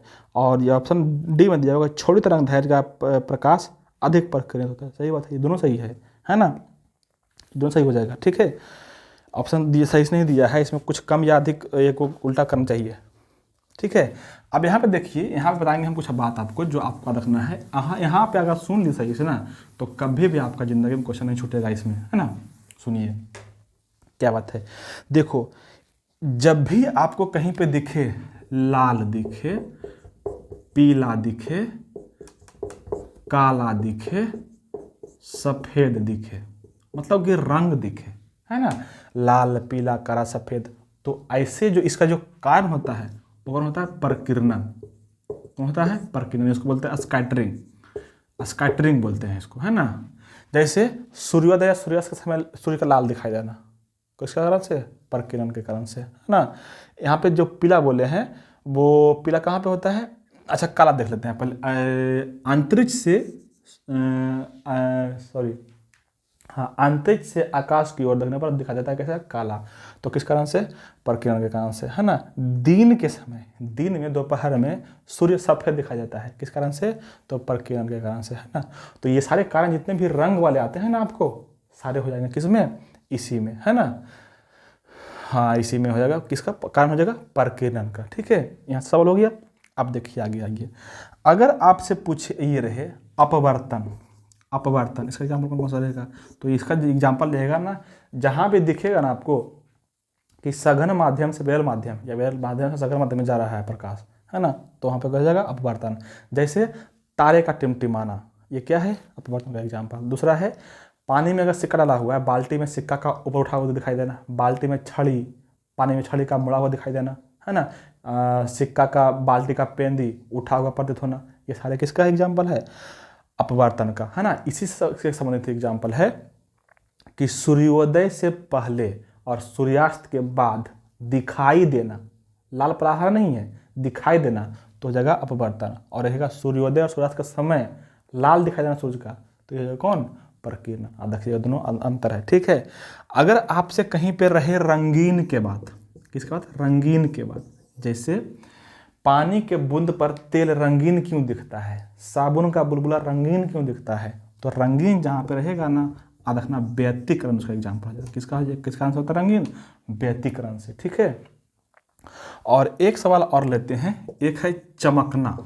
चमकना अगर कहीं पे रहे कि हीरा जो है, हीरा जो चमकता क्यों है, कांच अगर फूट जाता है हल्का सा दरक जाता है ना, तो वो चमक रहा है, वो चमक क्यों होता है? तो ये होता है पूर्ण आंतरिक परावर्तन। तो ये सब रखना, इससे ज़्यादा फालतू नहीं पूछता है। प्रकीर्णन हो गया, अपवर्तन हो गया, रंगीन क्यों होता है, ये हो गया, है ना। चमकना वाला सब जितना भी होगा ना, सब हो जाएगा इसी पूर्ण आंतरिक परावर्तन में, है ना। और पूर्ण आंतरिक परावर्तन का एग्जाम्पल है कौन? मृगमरीचिका। उसमें भी क्या होता है? थोड़ा चमकता है, जिस कारण से लगता है कि पानी है, तो वो क्या है? चमक ही है वो। ठीक है, चमकना वहाँ पे हो गया। और पूर्ण आंतरिक परावर्तन का जो बहुत फेवरेट मोस्ट क्वेश्चन है वो है ये कि इसका प्रयोग कहाँ पे होता है? तो इसका प्रयोग होता है ऑप्टिकल फाइबर में। कहाँ पे होता है? ऑप्टिकल फाइबर में, है ना। तो याद रखिएगा। ठीक है, यहाँ से ये सारे क्वेश्चन अब मेरे ख्याल से नहीं छोड़ना चाहिए। चलिए, अच्छा 47 का ऑप्शन क्या हो जाएगा? जिसका आंसर ए भी हो सकता है, डी भी हो सकता है। ठीक है, चलिए क्वेश्चन नंबर 48 में है कि निम्नलिखित में से कौन सा प्रकाश के अपवर्तन का उदाहरण है? अच्छा देखो, यहाँ पे फिर देख दिया वही क्वेश्चन, कौन सा अपवर्तन का उदाहरण है, तो वही पूछ रहा है। अच्छा यहाँ पे अपवर्तन का उदाहरण नहीं है पूछ रहा है, अपवर्तन का उदाहरण नहीं है, तो कौन हो जाएगा? देखो इंद्रधनुष का निर्माण, ये नहीं होगा। देखो अभी बोले हैं अपवर्तन में तारों का टिमटिमाना बोले हैं, मानव द्वारा आँख का छवि बनना, ये भी अपवर्तन का उदाहरण है ना। अस्त होते हुए सूर्य का लाल रंग दिखाई देना, ये नहीं हो जाएगा, ये नहीं होगा, क्योंकि लाल जब क्या भी है, लाल पीला हरा जहाँ भी आए वो किसका एग्जाम्पल है? प्रकीर्णन का। या अपवर्तन का पूछ रहा है। अच्छा पूछ रहा है कि अपवर्तन का नहीं है, तो लाल रंग दिखाई देना नहीं हो जाएगा, मतलब कि यही हो जाएगा ऑप्शन नंबर डी, है ना। ऑप्शन नंबर डी हो जाएगा इसका राइट आंसर, है ना। ये नहीं होगा। इंद्रधनुष के निर्माण में अपवर्तन भी होता है, परावर्तन भी होता है और पूर्ण आंतरिक परावर्तन भी होता है, तीनों घटना होता है। ठीक है, तो इसका आंसर राइट आंसर हो जाएगा option number D. Question number 49 में है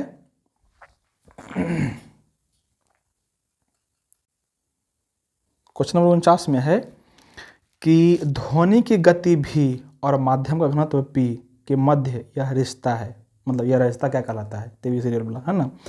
इसका आंसर हो जाएगा v स्क्वायर जो है ना 1/p के उल्टा है, मतलब कि ऑप्शन नंबर 1 है ना। अनुक्रमण जिसको बोलते हैं व्युत्क्रमानुपाती, v स्क्वायर जो है 1/p के व्युत्क्रमानुपाती है। ऑप्शन नंबर हो जाएगा इसका क्या 1। क्वेश्चन नंबर 50 में आते हैं कि निम्नलिखित में से किसका इलेक्ट्रॉनिक विन्यास 2 8 13 1 है। इसमें देखिए जोड़ लीजिए, कुछ नहीं करना है, इसमें जोड़ लेना है। जैसे हो गया 2 8 13 1 है ना, यहाँ पे क्या है 2 8 13 और 1, इसको जोड़ लो। 8 2 10 13 1 14, 14 8 10 कितना था 24, 24 किसका परमाणु संख्या है, किसका है, तो क्रोमियम का। ये हो जाएगा इसका राइट आंसर, क्रोमियम है ना।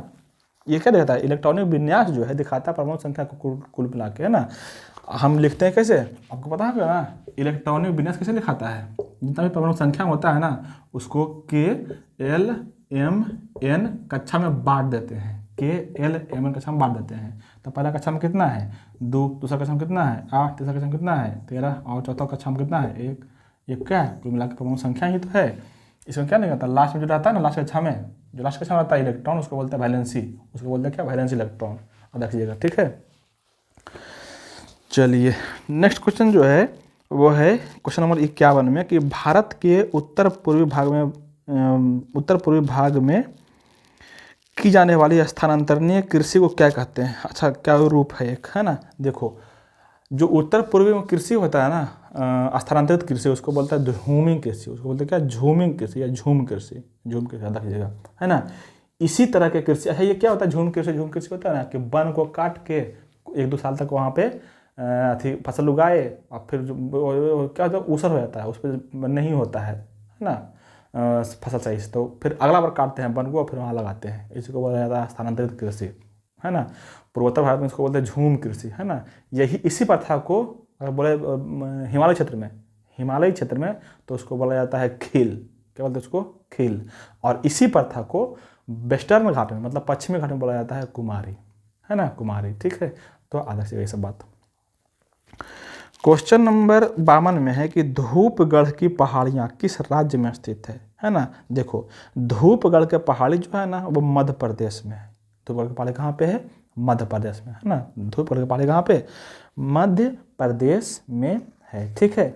अगर बात क्या है धूपगढ़ के, है ना, तो ये है कहाँ पे, तो ये पंचमढ़ी पहाड़ी का सर्वोच्च चोटी है धूपगढ़ ही, है ना। धूपगढ़ कहाँ पे है, पंचमढ़ी पहाड़ी के चोटी है ये, है ना। अगर पूछते यही कि पंचमढ़ी पहाड़ी कहाँ पे है तो कहाँ पर जाएगा, एमपी में, मध्य प्रदेश में, ठीक है।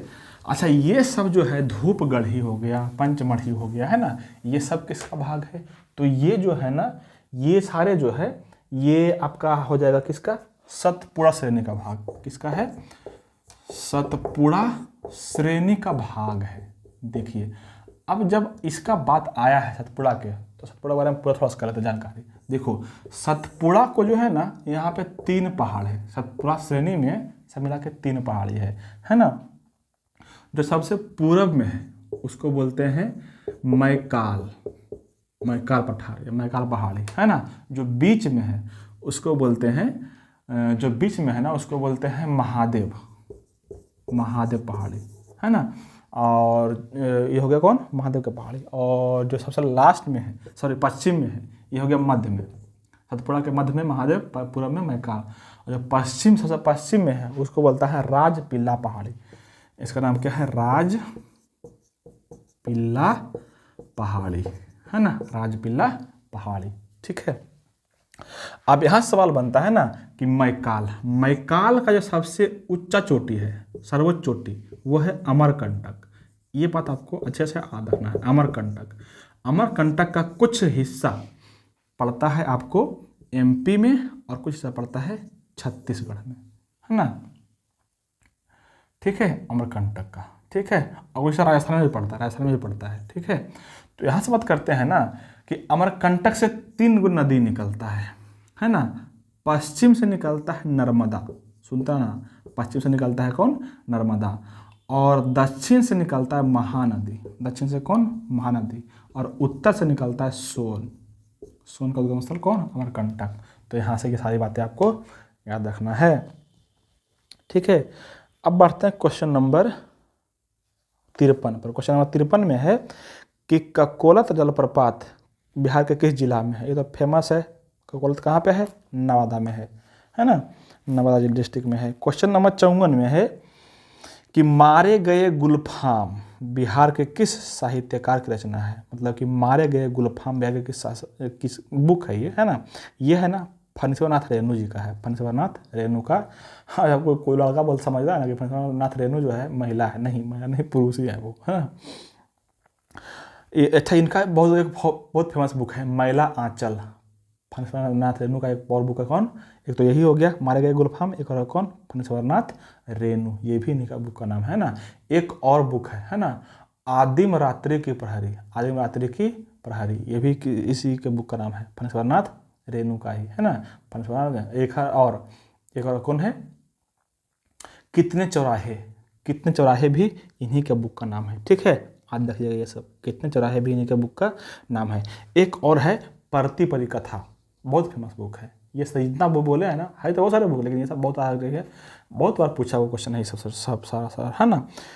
एक और रखना आपको, ये ऑप्शन नंबर ए में जो है आचार्य शिवपूजन सहाय, आचार्य शिवपूजन सहाय का एक बहुत फेमस बुक है देहाती दुनिया, देहाती दुनिया बहुत बढ़िया बुक है। एक और इसका प्रेम पुष्पांजलि, ये भी बुक बहुत बढ़िया है ना। कितने लोग कितने दिन कितने लोग, ये भी इन्हीं का बुक नाम है, शिवपूजन सहाय का। बिहार के बहुत फेमस ये साहित्यकार रहे हैं। तो बिहार कोई भी एग्जाम देते हैं, बीपीएससी का हो गया, दरोगा का हो गया, या बिहार एसएससी का हो गया, तो इसमें बहुत बार पूछता है, तो याद रखिएगा, इसे भी याद रखना चाहिए आपको, ठीक है। चलिए नेक्स्ट क्वेश्चन में पढ़ते हैं, क्वेश्चन नंबर 55 में कि बिहार का पहला मेगा फूड पार्क कहाँ स्थापित किया गया है। तो बिहार का पहला मेगा फूड कहाँ होगा, मुजफ्फरपुर में। कहाँ पे, मुजफ्फरपुर में। अच्छा, अगर समझ में नहीं आता कि मेगा फूड पार्क क्या होता है ना, तो समझा देता है थोड़ा सा।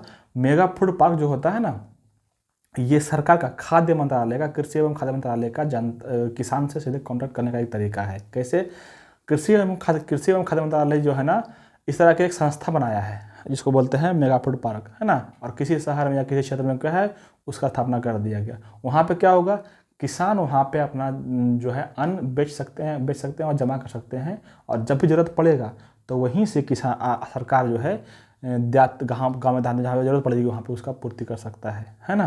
तो इस तरह से किया गया मेगा फूड पार्क, यही होता है। कहाँ, बिहार में, दरभंगा में। क्वेश्चन नंबर 56 में है कि बिहार विभूति उपनाम से निम्नलिखित में से किसे जाना जाता है। बिहार विभूति कहा जाता है अनुग्रह नारायण सिंह को। किसको, अनुग्रह नारायण सिंह को कहा जाता है क्या, बिहार विभूति। और ऑप्शन नंबर 1 में जो है श्री कृष्ण सिंह को कहा जाता है बिहार केसरी। बिहार केसरी रहेगा तो श्री कृष्ण सिंह, और बिहार विभूति रहेगा तो अनुग्रह नारायण सिंह। अच्छा, श्री कृष्ण सिंह को श्री बाबू भी कहा जाता है, याद रखिएगा, श्री बाबू किसको कहा जाता है, श्री कृष्ण सिंह को ही, है ना।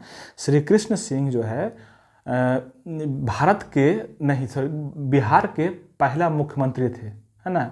1946 से लेकर के 1961 तक रहे थे ये मुख्यमंत्री, है ना। और अब रखिएगा, जब ये मुख्यमंत्री थे श्री कृष्ण सिंह, तो उसी के समय में वित्त मंत्री थे अनुग्रह नारायण सिंह। एक दूसरे के पूरक कहा जाता है इनको, है ना, याद रखिएगा ठीक से। अच्छा, उप मुख्यमंत्री भी थे अनुग्रह नारायण सिंह और वित्त मंत्री भी थे, दोनों थे। अब तो मुख्यमंत्री नहीं होता जल्दी। चलिए क्वेश्चन नंबर 57 में आते हैं। एशियाई देश लेबनान की राजधानी कहाँ है। लेबनान की राजधानी जो है ना, वो है बेरूत में। अब ये पिछले कुछ 2 वर्ष पहले बहुत बड़ा धमाका हुआ था, बहुत सारे लोग मर गए थे बेरूत में, है ना। अलग जगह किस कारण से, अमोनिया रखा हुआ था समुद्र किनारे बंदरगाह है, वहाँ पर रखा हुआ था, इस कारण धमाका हो गया था, बहुत सारे मर गया था लेबनान में, ठीक है, याद रखिएगा। एक है साइप्रस, साइप्रस का राजधानी है हनोई, है ना, सॉरी, साइप्रस की निकोसिया है, साइप्रस का कौन है, निकोसिया। वियतनाम के हनोई है, वियतनाम के कौन है, हनोई। साइप्रस के निकोसिया। और साना के एक है आपको, हाँ, साना किसका शायद याद नहीं। क्वेश्चन नंबर 58 पढ़ते हैं। क्वेश्चन नंबर 58 में मराठों और अफगानिस्तान के शासक अहमद शाह दुर्रानी के बीच पानीपत की दूसरी लड़ाई किस वर्ष हुई थी। ये हुई 1761 ईस्वी को। कब हुआ था, 1761 ईस्वी को, ठीक है। अब देखो, ये हुआ 1761 ईस्वी को, किसको, मराठा में कौन था, मराठा में था कौन, बालाजी बाजीराव। कौन था, बालाजी बाजीराव। इन्हीं का नाम था नाना साहब भी, नाना साहब को पुकारा नाम था नाना साहब, है ना। कहा जाता है ना कि ये इतना भयंकर युद्ध हुआ था ना, इतना भयंकर युद्ध हुआ था कि आगरा का जो किला, लाल किला है, उसके अंदर जो दीवाने आम है, उसमें सोना जड़ा हुआ था, सोना रखा हुआ था। उसका सोना निकाल के सैनिकों को वेतन दिया जाता था, इतना मतलब कि असली चरमरा गया था, है ना। याद रखिएगा, ठीक है। अच्छा, इसमें जो है ना ये कहा जाता है कि मराठा जो पूरा शासक चला है शिवाजी से लेकर के अंतिम तक, है ना, सबसे उत्कर्ष समय जो रहा है ना इसी का रहा है ना। बालाजी बाजीराव के समय, इसी के समय, युद्ध के समय सबसे उत्कर्ष का भी रहा था इसी के समय, और सबसे पतन भी हुआ है इसी के समय। मतलब लड़ाई से पहले पूरा उत्कर्ष पर था, लड़ाई हुआ पूरा खत्म हो गया, है ना। बालाजी बाजीराव का 2 बेटा था, सदाशिवराव भाऊ, सदाशिवराव भाऊ, और एक था सदाशिवराव भाऊ था, और एक था विश्वासराव। ये दोनों का देहांत हो गया था, मर गया था, और इसके चलते कहा गया है ना कि इतिहास के 2 रत्न खत्म हो चुके हैं, है ना। अच्छा, यहाँ सवाल बनता है ना कि पानीपत के तीसरा युद्ध को किसने देखा था, तो सवाल रखिएगा काशीराज पंडित जो है इसको देखा था, काशीराज पंडित, है ना। अच्छा, थोड़ा सा समझ लीजिए कि ये आक्रमण क्यों किया था। ये अफगान से यहाँ क्यों आक्रमण करने आ गया था, कुछ ना कुछ देखो, आक्रमण जब भी हुआ है ना उसको कुछ ना कुछ कारण रहा है। देखिए, अभी क्या बोले थे, मराठा साम्राज्य जो है इसके समय में बहुत उत्कर्ष पर था, और इसी जोश में जो है ना अहमद शाह अब्दाली का, अच्छा ये दुरानी जो लिखा हुआ है ना, कन्फ्यूज मत करिएगा, वही नाम है अहमद शाह, इसका अब्दाली, अहमद शाह अब्दाली इसका नाम है, ये दुर्रानी वंश का था, तो यहाँ पर लिख दिया अहमद शाह दुर्रानी, अलग नहीं है, एक ही है, ठीक है। अहमद शाह अब्दाली का एक सूबेदार था बंगाल में, है ना, उसको मार के भगा दिया, यही है ना, और इसी चलते वो जो है आक्रमण कर दिया था, ठीक है। चलिए क्वेश्चन आगे बढ़ाते हैं, ठीक है। अच्छा, यहाँ सवाल एक बनता है, संगोली की संधि कब हुई थी, बहुत फेमस क्वेश्चन है, संगोली की संधि, है ना, 1750 में हुआ था। कब हुआ था, 1750 ईस्वी में। अच्छा, मराठा के जो लास्ट में जो बहुत सारा संधि हुआ है ना, पुरंदर संधि, देवराई की संधि, बसीन संधि, है ना, ये अर्जुनदेव गांव संधि, बड़ा गांव संधि, ये सब का हम एक ट्रिक बनाए हैं, बहुत मज़ेदार ट्रिक है, कभी बताएंगे आगे, अब बहुत लेट हो जाएगा सेशन में, लंबा ट्रिक है उसमें, काहे कि जितना भी अथी हुआ संधि सब सारा का सारा उसमें आ जाएगा। चलिए आगे बढ़ते हैं। क्वेश्चन नंबर 59 में है कि जापान संयुक्त राष्ट्र का सदस्य कब बना था। ये जापान जो है संयुक्त राष्ट्र का सदस्य बना था 1956 में। क्वेश्चन नंबर 60 में है कि जनगणना 2011 के अनुसार निम्नलिखित में से किस राज्य में जनसंख्या घनत्व सबसे कम है। सबसे कम है अरुणाचल प्रदेश में, मात्र 17 व्यक्ति प्रति किलोमीटर स्क्वायर, है ना। सबसे अधिक बोलेगा तो बिहार में 1106 व्यक्ति, है ना, और भारत का बोलेगा तो 382 व्यक्ति है, ठीक है, याद रखिएगा। क्वेश्चन नंबर 61 में है कि निम्नलिखित में से किस बंदरगाह का नामकरण करते हुए दीनदयाल बंदरगाह रखा गया।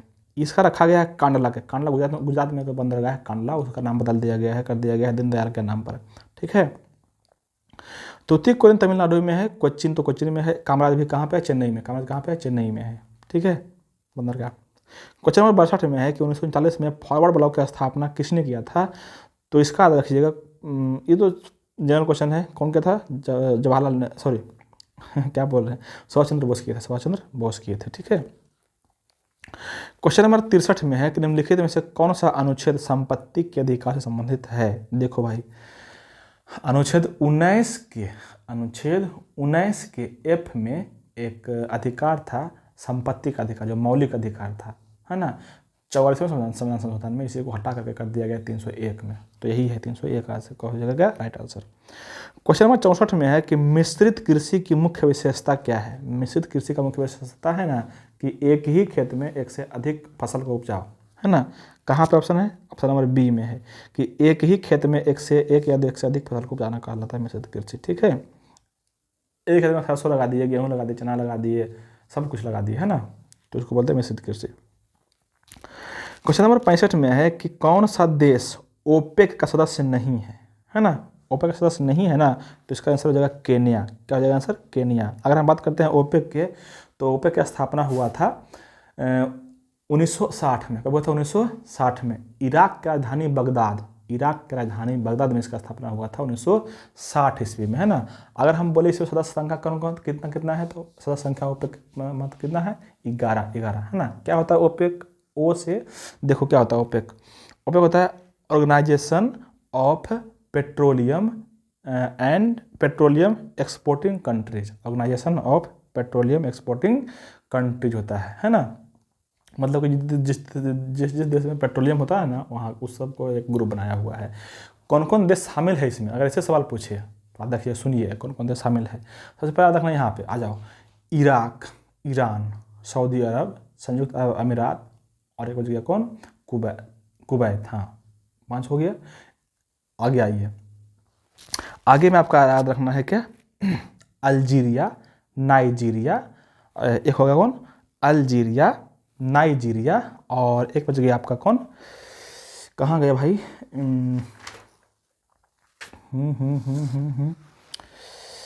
कैसे बोला था, हाँ लीबिया, अल्जीरिया और नाइजीरिया, लीबिया, अल्जीरिया और नाइजीरिया, है ना। और एक और जो है, और बच गया कौन, वेनेजुएला है, और गुयाना है, और कांगो है। ये सारे देश हैं इसके सदस्य देश, ठीक है। चलिए क्वेश्चन नंबर 66 में है ना कि कौन सा कथन गलत है, कुछ दिया ही नहीं, गलत चुनना है, पढ़ना पड़ेगा पूरा को। देखिए पहला ऑप्शन में है कि जम्मू और कश्मीर में केसर की खेती होती है, बिल्कुल सही बात है एकदम। ऑप्शन नंबर बी में है कि वी कुरियन मतलब वर्गीज कुरियन भारत में श्वेत क्रांति के जनक है, बिल्कुल सही बात है। हाँ, इसको बोलते हैं दूध क्रांति या सही श्वेत क्रांति। क्वेश्चन नंबर सी में है कि ऑप्शन नंबर सी में है कि मध्य प्रदेश भारत का सर्वाधिक तांबा उत्पादक राज्य है, बिल्कुल सही बात है, मध्य प्रदेश तांबा में सबसे प्रथम स्थान पर है। ऑप्शन डी में है रेड क्लिफ लाइन भारत और चीन के बीच है, गलत बात है, रेड क्लिफ भारत और पाकिस्तान के बीच है, भारत चीन के बीच कौन, मैकमोहन रेखा है, ठीक है। क्वेश्चन नंबर 67 में है कि निम्नलिखित में से कौन से कर केंद्र सरकार द्वारा संग्रहित नहीं किया जाता है। तो देखो, संपदा शुल्क, सीमा शुल्क और उत्पाद शुल्क, मतलब कि ए बी और सी ये सारा है केंद्र सरकार का। बच गया कौन, डी नंबर ऑप्शन में, प्रति और स्टाम्प शुल्क जो है राज्य सरकार कलेक्ट करता है। क्वेश्चन नंबर 68 में है कि निम्नलिखित में से कौन सा पर्वत शिखर पूर्वी घाट में स्थित है। तो पूर्वी घाट में एक ही वो है, महेंद्रगिरी। ये महेंद्रगिरी है उड़ीसा में, है ना, उड़ीसा में, ठीक है। अगर पूछ लेते कि पश्चिमी घाट से सवाल ना, तो देखिएगा पश्चिमी घाट का बोले या दक्षिण भारत का बोले। दक्षिण भारत का सर्वोच्च चोटी है जो है वो है कौन, अन्नाईमुड़ी। कौन है, अन्नाईमुड़ी। और कौन पहाड़ी पर है, तो अन्नामलाई पहाड़ी पर है। अन्नाईमुड़ी शिखर जो है अन्नामलाई पहाड़ी पर है, जो पश्चिमी घाट में पड़ता है ना। तो देखो अन्नाईमुड़ी है एक जो पश्चिमी घाट में पड़ता है, और दक्षिण भारत का दूसरा सर्वोच्च चोटी दोदा बेटा है, तो ये भी किस में है, पश्चिमी घाट में ही है ना। और एक बच गया मुकुर्थी, ये भी पश्चिमी घाट में ही है। तो पूर्वी घाट में हमको क्वेश्चन कौन है, पूर्वी घाट में खोजना है, तो कौन हो जाएगा, महेंद्रगिरी, है ना। अगर बात कर ले कि पूर्वी घाट का सर्वोच्च चोटी कौन है, तो रखिएगा विशाखापट्टनम चोटी। कौन हो जाएगा, विशाखापट्टनम चोटी। और महेंद्रगिरी जो है ना दूसरा सर्वोच्च चोटी है पूर्वी घाट के, ठीक है। तो यहाँ से बता आपका रखना है।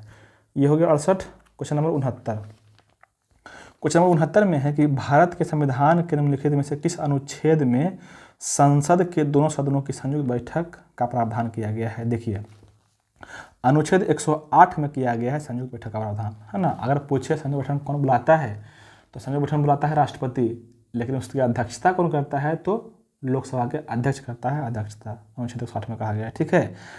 अनुच्छेद 93 में कहा गया है कि लोकसभा अपने सदस्यों में से ही एक अध्यक्ष तथा एक उपाध्यक्ष का चुनाव कर लेगी, अनुच्छेद 93 में, ठीक है। अनुच्छेद 122 में कहा गया है कि संसद के कार्यवाही का सुप्रीम कोर्ट जांच नहीं करेगा, व्याख्या नहीं करेगा, अनुच्छेद 122 में। और अनुच्छेद 126 में कहा गया है, देखो बोल देते हैं शुरू से, 124 में है सुप्रीम कोर्ट के बारे में। अनुच्छेद 124 में क्या है कि भारत में एक सुप्रीम कोर्ट होगा, है ना। 25 में है सुप्रीम कोर्ट के वेतन, सुप्रीम कोर्ट का न्यायाधीश जो होता है उसका वेतन, है ना। और 26 में है सुप्रीम कोर्ट के वेतन हो गया, और 26 में है आपका सुप्रीम कोर्ट के वेतन से संबंधित ये हो गया, और 26 में यही है। कहाँ गया क्वेश्चन, कहाँ चल गया, नहीं 26 में ये हो गया, 26 में है ना, 26 में हो गया आपको, सॉरी क्या बोल रहे हैं, 24 में हो गया सुप्रीम कोर्ट, 25 में हो गया वेतन, 26 में होता है सुप्रीम कोर्ट में अगर कोई न्यायाधीश नहीं रहा ना, तो उसके स्थान पर जो न्यायाधीश आएगा ना, वो मतलब कि कार्यवाहक न्यायाधीश के बारे में कहा गया 126 में, कार्यवाहक न्यायाधीश। और 27 में रखिएगा, 127 में है तदर्थ न्यायाधीश। 127 में क्या, तदर्थ न्यायाधीश। 28 छोड़ दो, 129 में आप, जो बहुत बार पूछा हुआ क्वेश्चन है, 129 में है अभिलेख न्यायाधीश का चर्चा, अभिलेख न्यायाधीश। तो यहाँ से सारे सवाल बनता है, बहुत बनता है, तदर्थ न्यायाधीश, अभिलेख न्यायाधीश, सुप्रीम कोर्ट, बहुत बार बनता है सवाल अध्यक्ष का, ठीक है। क्वेश्चन आगे बढ़ते हैं। क्वेश्चन नंबर 70 में है कि निम्नलिखित में से कौन सी पर्वत श्रृंखला दक्षिण अमेरिका में स्थित है। देखो दक्षिण अमेरिका में कौन है, ये एंडीज है ना, चिली का क्षेत्र जो है एंडीज पर्वतमाला, ये दक्षिण अमेरिका में पड़ता है ना। रॉकी पड़ता है उत्तरी अमेरिका में, रॉकी कनाडा अमेरिका के आसपास का क्षेत्र होता है रॉकी, ये पड़ता है कौन में, उत्तरी अमेरिका में, है ना। जो ग्रेट डिवाइडिंग है वो पड़ता है ऑस्ट्रेलिया में, कहाँ पे, ऑस्ट्रेलिया में। और जो आल्प्स पर्वत है वो पड़ता है कहाँ पे, फ्रांस में हो गया, इसके अलावा जर्मनी हो गया, इटली हो गया, ऑस्ट्रिया हो गया, है ना। ये सब क्षेत्र में पड़ता है कौन, आल्प्स। बहुत लंबा है पर्वत, बहुत लंबा, तो बहुत सारे देश विदेश उसमें आ जाते हैं, है ना। ठीक है, जो आगे बढ़ते हैं। क्वेश्चन नंबर 71 में है कि RBI अधिनियम 1934 की किस अनुसूची के अंतर्गत शामिल बैंकों को अनुसूचित वाणिज्यिक बैंक कहा गया है। ये है दूसरी अनुसूची। दूसरी अनुसूची में जो है ना अनुसूचित वाणिज्यिक बैंक का चर्चा किया गया है। ऑप्शन क्या हो जाएगा, option number B. Question number 72 में है कि निम्नलिखित में से किस क्रिकेटर को राजीव गांधी खेल रत्न पुरस्कार नहीं मिला है कभी भी। इसमें जगह शिखर धवन को अभी तक नहीं मिला है। ठीक है, इसको लंबा करने की जरूरत नहीं है ना, इसको करंट अफेयर में आता है लगभग, है ना। क्वेश्चन नंबर 73 में है कि ग्राम पंचायत के किस सदस्य को पद अवधि के प्रथम 2 वर्ष तक तथा कार्यकाल के अंतिम 6 माह के दौरान उस पर अविश्वास प्रस्ताव नहीं लगाया सकता है ना। ये हो जाएगा मुखिया और उप मुखिया, दोनों पर नहीं लगाया जाता है। ठीक है, क्वेश्चन नंबर 74 में है नगर पालिका से अभिप्राय भारतीय संविधान के किस अनुच्छेद से है ना। देखो, अगर हम बात करते हैं संविधान के पंचायत, ग्राम पंचायत के है ना, तो पंचायत का बयान अगर पूछेगा तो कहाँ पे, तो सीधे सीधे बोलना नीति आयोग सत्ता जो होता है ना, उसमें अनुच्छेद 40 है, उसमें ग्राम पंचायत की व्याख्या किया है, किसका, ग्राम पंचायत के। ठीक है, अगर बात करेंगे ना नगर पालिका के, तो नगर, देखो अनुच्छेद जो है 243, अनुच्छेद 243 के ए से लेकर के ओ तक, मतलब ABCD से लेकर के ओ तक ग्राम पंचायत के वर्णन है ना। और ओ से लेकर के पी से लेकर के जेड तक नगर पालिका की चर्चा, नगर पालिका का, है ना। अगर हम बात करें ग्राम पंचायत के, पंचायत समिति पंचायत के, है ना, तो पहली बार भारत में पंचायत शुरू किया गया था कहाँ पे, 2 अक्टूबर, कहाँ पे, कब, 2 अक्टूबर 1959 में, 2 अक्टूबर 1959 में जवाहरलाल नेहरू के द्वारा, हाँ ना, कहाँ पे, नागौर जिला राजस्थान में।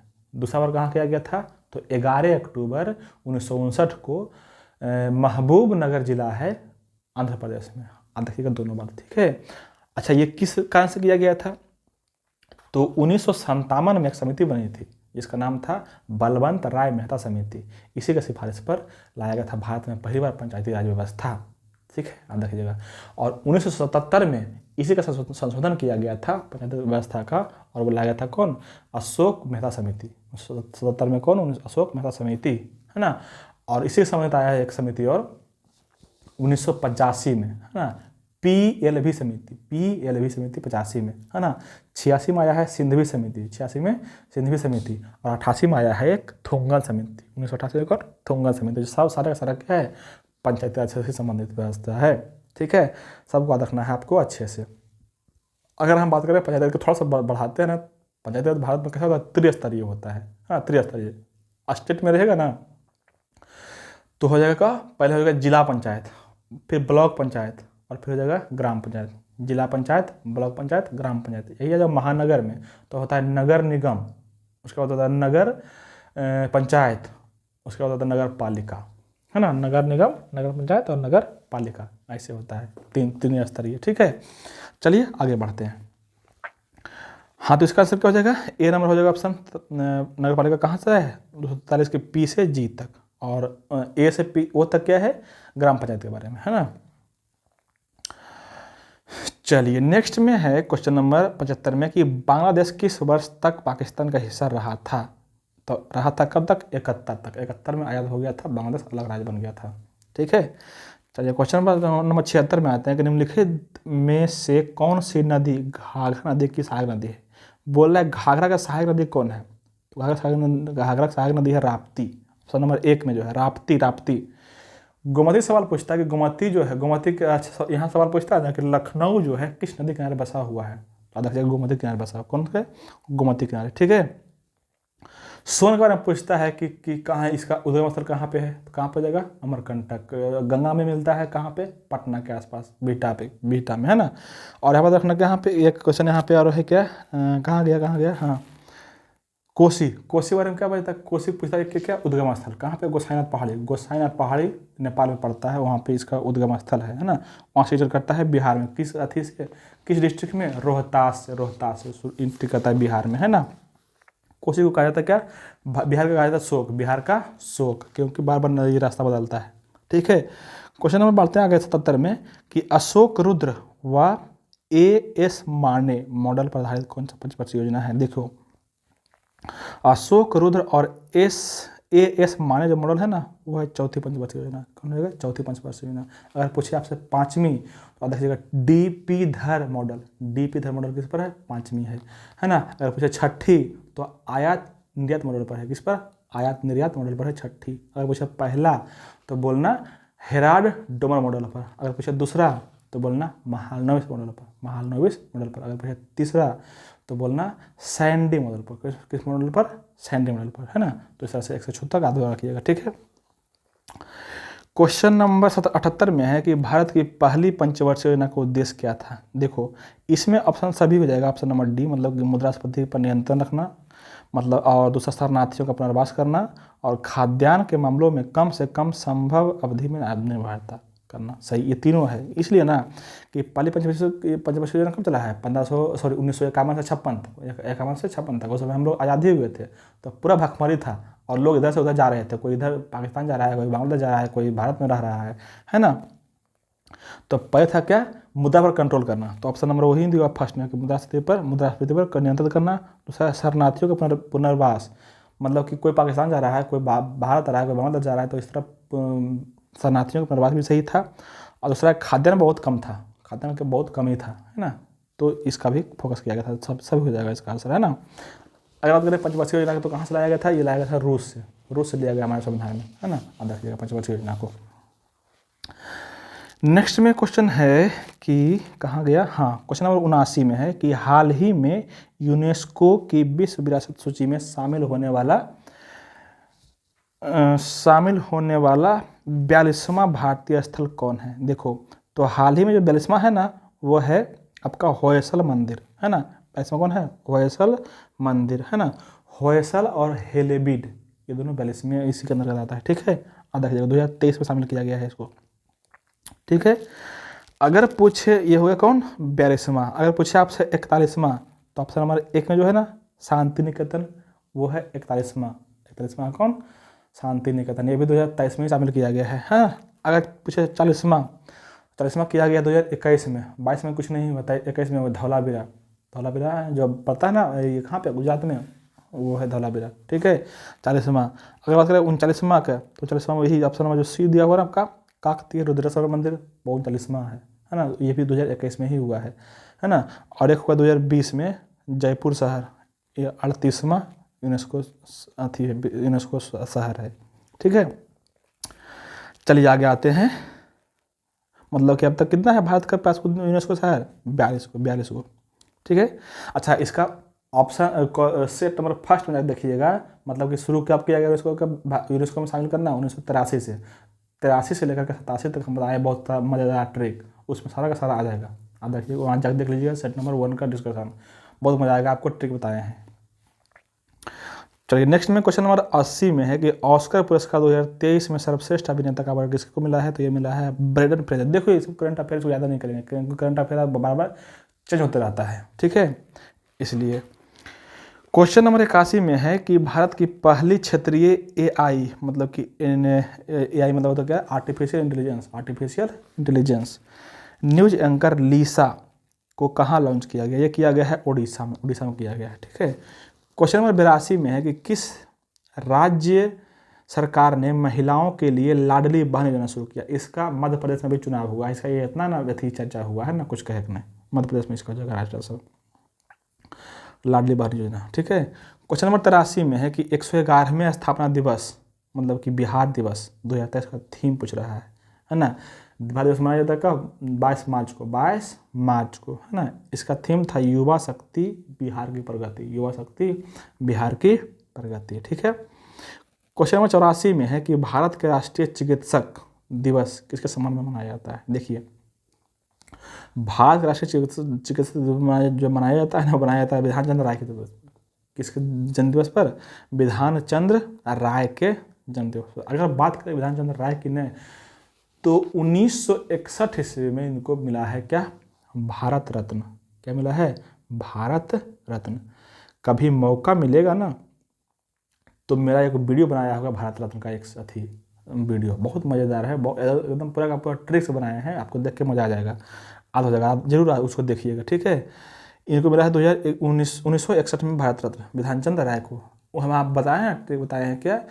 1961 में जो है ना, बताएं क्या? रवीना टंडन। क्या बताया? रवीना टंडन। राय से की जगह विधान चंद्र राय, और टंडन से पुरुषोत्तम दास टंडन। दोनों को मिला है कब? 1961 में। क्वेश्चन नंबर 85 में है कि राष्ट्रमंडल खेल 2022 में भारत ने कितने स्वर्ण पदक जीते हैं? तो ये जीता है कुल मिला के कितना? स्वर्ण पदक जीता है कुल मिला के 22 गो, है ना। कितना स्वर्ण पदक जीता है? कुल मिला के 22 गो स्वर्ण पदक जीता है, ठीक है। 22 गो स्वर्ण होता है, 16 गो रजत होता है, और 23 गो कांस्य होता है, मतलब सब मिला के 61 को जीता है, 61 गो, ठीक है। आप देखिएगा। अब नेक्स्ट क्वेश्चन 86 है, वो मैथ है, तो मैथ को छोड़ते हैं, आते हैं हम अपना जीके पर। जीके है कहाँ से? 101 में। क्वेश्चन नंबर 101 में है कि निम्नलिखित में से किन परिस्थितियों में हाइड्रोजन गैस के अणुओं के मध्य दूरी बढ़ेगी? देखो यहाँ पे ध्यान से समझना है, हाइड्रोजन गैस के अणुओं के बीच मध्य दूरी बढ़ाना है ना। तो ये कैसे हो सकता है? देखिए, तो बोर्ड पर देखिए, समझाता थोड़ा सा। गैस के बीच के अणुओं के जब दूरी बढ़ाना है या घटाना है ना, तो देखिए, जैसे मान लेते हैं कि एक कोई बर्तन है और इसमें पूरा गैस भरा हुआ है, इसमें पूरा गैस भरा हुआ है ना। तो यहाँ से देखो, गैस को अगर हम तो अगर निकाल दें, या तो गैस निकाल दें तो इसमें गैस कम हो जाएगा, तो इसके अणु के बीच क्या होगा? दूरी बढ़ जाएगा, है ना। तो गैस निकाल देंगे, या तो इसको बढ़ा कर दें, बर्तन को बढ़ा कर दें, मतलब कि आयतन को बढ़ा दें, तो भी अणु की दूरी बीच क्या हो जाएगा? बढ़ जाएगा, है ना। अच्छा, इसमें ऑप्शन दे रहता है, पहले किस किस अनुसार ऑप्शन है। ऑप्शन है कि बंद पात्र में भरी हाइड्रोजन गैस पर दाब बढ़ा। नहीं, दाब बढ़ाएंगे तो अणु बीच आपस में सट जाएगा, गलत बात है, वो नहीं कर सकते हैं, है ना। दूरी बढ़ाना है ना, तो दाब बढ़ाएंगे तो अणु तो सट जाएगा आपस में, तो दूरी घट जाएगा ना, ये नहीं होगा। ऑप्शन नंबर दूसरा है कि कुछ हाइड्रोजन गैस का पात्र रिसाव होने से, हाँ ये हो सकता है कि कुछ हाइड्रोजन गैस जो है ना पात्र से रिसाव हो जाए, बाहर निकल जाए, तो कम बचेगा, तो उसके बीच अणुओं के बीच दूरी बढ़ जाएगी, है ना, ये हो सकता है। और तीसरा ऑप्शन है कि हाइड्रोजन गैस के पात्र का आयतन बढ़ाकर, हाँ ये भी हो सकता है कि हाइड्रोजन गैस के आयतन को बढ़ा देंगे। बोल रहे थे ना, इतना बड़ा था पहले, इतना बड़ा, अब कर दिए इतना बड़ा, तो इतने गैस को इतना बड़ा बढ़ाना है, तो आयतन इसके अणुओं के बीच दूरी बढ़ जाएगा, है ना। और चौथा ऑप्शन है कि पात्र का आयतन बढ़ाए बिना पात्र में अधिक हाइड्रोजन गैस मिलाने पर। नहीं, ये कैसे होगा? मतलब कि बढ़ाएबन करेंगे इसका आयतन, इसमें और मिला देंगे गैस, तो सट जाएगा ना, ये नहीं हो सकता है ना। क्या हो जाएगा? दूरी बढ़ाना है तो क्या करना है? ऑप्शन नंबर जो है आपका सी, मतलब कि 2 और 3, ये हो जाएगा, है ना। या तो पात्र से गैस को रिसाव करवा दो, या तो उसका आयतन बढ़वा दो बर्तन का, ठीक है। तो हो जाएगा क्या? Option number C. Question number 102 में है कि भारी जल के नामकरण का आधार क्या है ना। इसका आंसर हो जाएगा ऑप्शन नंबर बी में कि यह प्रोटियम के स्थान पर ड्यूटेरियम का उपयोग किया जाता है, जो हाइड्रोजन का अपेक्षाकृत भारी समस्थानिक है ना। देखो, हाइड्रोजन का होता है 3 समस्थानिक, पहला होता है प्रोटियम, दूसरा होता है ड्यूटेरियम, और तीसरा होता है ट्राइटियम। ट्राइटियम जो है रेडियो एक्टिव है, ये जो दूसरा जो है ड्यूटेरियम, इसको बोला जाता है भारी जल, है ना। इसको बोला जाता है क्या? भारी जल। इसका खोज कौन किया था? इसका खोज किया था यूरे। कब किया था? 1932 में, है ना। इसका अगर पूछते कि इसका कितना होता है अनुभार, तो इसका अनुभार होता है कितना? 20 होता है, 20 अनुभार कितना? 20, है ना। और अगर पूछ दे कि इसका प्रयोग कहाँ पे होता है, इसका प्रयोग होता है नाभिकीय रिएक्टर में मंदक के रूप में, नाभिकीय रिएक्टर में मंदक के रूप में, ठीक है। यहाँ से इतना हो गया। क्वेश्चन नंबर 103 में है कि अभिक्रिया दिया हुआ है Fe3+ और प्लस लिखा है इलेक्ट्रॉन को लॉस, इलेक्ट्रॉन को गेन कर रहा है, ले रहा है ना। तो बोल रहा है, सॉरी लॉस कर रहा है, इलेक्ट्रॉन लॉस कर रहा है, तो बच रहा है क्या?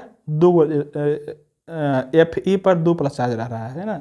बोला कौन सा सही नहीं है? सही नहीं है। देखो, इसमें ऑप्शन ऐसे ही दिख रहा है कि ऑप्शन डी में जो लिखा हुआ है अम्लीय मूलक, इसमें अम्ल क्षार का कहीं बात नहीं हो सकता है, तो आंसर यही करना है, ज़्यादा सोचना समझना नहीं है। अच्छा, सोचना समझना है तो समझाते हैं। Fe3 जो है यहाँ से अपचयित हो रहा है, ठीक है, निकल रहा है ना, निकल रहा है ना, यहाँ पे 3 था Fe3+, बचा जो है वहाँ पे क्या है Fe2+, तो आप चाहिए तो निकल रहा है, तो सही बात है ये, है ना। और जो निकलता है ना वो ऑक्सीकृत होता है, ये भी सही बात है ना। और जो ऑक्सीकृत करवाता है किसी को उसको बोला जाता है ऑक्सीकारक, तो ये भी सही है, मतलब ऑप्शन सी भी सही है। तो ये सही नहीं चुनना है, तो ऑप्शन नंबर हो जाएगा डी। क्वेश्चन नंबर 104 में है कि तरल में प्रवाह का अद्वितीय गुण होता है। अच्छा, ये क्वेश्चन बहुत ईजी है, देखो समझो पहले। तरल में प्रवाह का अद्वितीय गुण होता है, निम्नलिखित में से कौन सा कथन सही है। भाई देखो, तरल कौन कौन होता है, एक जल सॉरी लिक्विड होता है, जल तो है ये लिक्विड है ना, और हवा होता है, ये दोनों क्या होता है तरल होता है। हवा और हवा नहीं बोल सकते, कोई गैस बोल सकते हैं, गैस या कोई भी लिक्विड, ये दोनों तरल होता है, ठीक है। अब बोल रहा है कि कौन सा कथन सही है तरल के लिए, तरल प्रवाह का अद्वितीय, हाँ बोल रहा है कि तरल जो प्रवाह का अद्वितीय गुण है, तो इसी के अकॉर्डिंग हमको चुनना है। देखो, केवल गैसें तरल के समान व्यवहार करती है, नहीं, गलत बात है, केवल गैस नहीं करता है, लिक्विड भी जो है, तरल भी जो है वो भी करता है ना। देखो फिर दूसरा में है गैस तथा ठोस तरल के समान व्यवहार कर, नहीं ठोस नहीं, ठोस बहता है क्या, ठोस नहीं ना बहता है, कहीं पर बह जाएगा, नहीं, वो गलत बात है। ऑप्शन नंबर 3C में है कि गैस तथा द्रव तरल के समान व्यवहार करता है, सही, हाँ ये सही बात है, गैस और द्रव दोनों बहता है, तरल का समान व्यवहार करता है ना, ये सही है, यही चुनना है हमको, सही चुनना है। ऑप्शन डी में है कि केवल द्रव तरल के समान व्यवहार करता, नहीं केवल द्रव नहीं, गैस भी करता है, दोनों करता है, मतलब ऑप्शन नंबर सी ज़्यादा सही है, ठीक है। क्वेश्चन नंबर 105 में है कि COOH किसका क्रियात्मक समूह है। देखो, कार्बोक्सिलिक अम्ल का होता है COOH, एल्डिहाइड का होता है CHO, अल्कोहल का होता है OH, और कीटोन का होता है C+O, मतलब CO, तो है कौन, ऑप्शन नंबर 1। क्वेश्चन नंबर 106 में है कि एक डायमंड में प्रत्येक कार्बन परमाणु कितने से बंधे होते हैं, मतलब ये जो होता है ना डायमंड में जो होता है ना, प्रत्येक कार्बन परमाणु जो है 4 कार्बन परमाणु से जुड़ा, चार कार्बन परमाणु से जुड़ा रहता है, इसलिए डायमंड का कभी पूछेगा सवाल कि डायमंड जो है कि आकृति कैसा होता है, तो बोलेगा टेट्राहेड्रल, टेट्रा का बोलेगा 4, या हिंदी में चतुष्कोणीय बोलता है, चतुष्कोणीय, है ना, आप रखिएगा। चलिए क्वेश्चन नंबर 107 में है कि गंदे सार्वजनिक मूत्रालय में निम्न कौन सा गैस निकलती है। देखो, मूत्र से जो है ना अमोनिया गैस निकलता है ना, उसमें क्या होता है, अमोनिया रहता है, ठीक है, अब रखिएगा।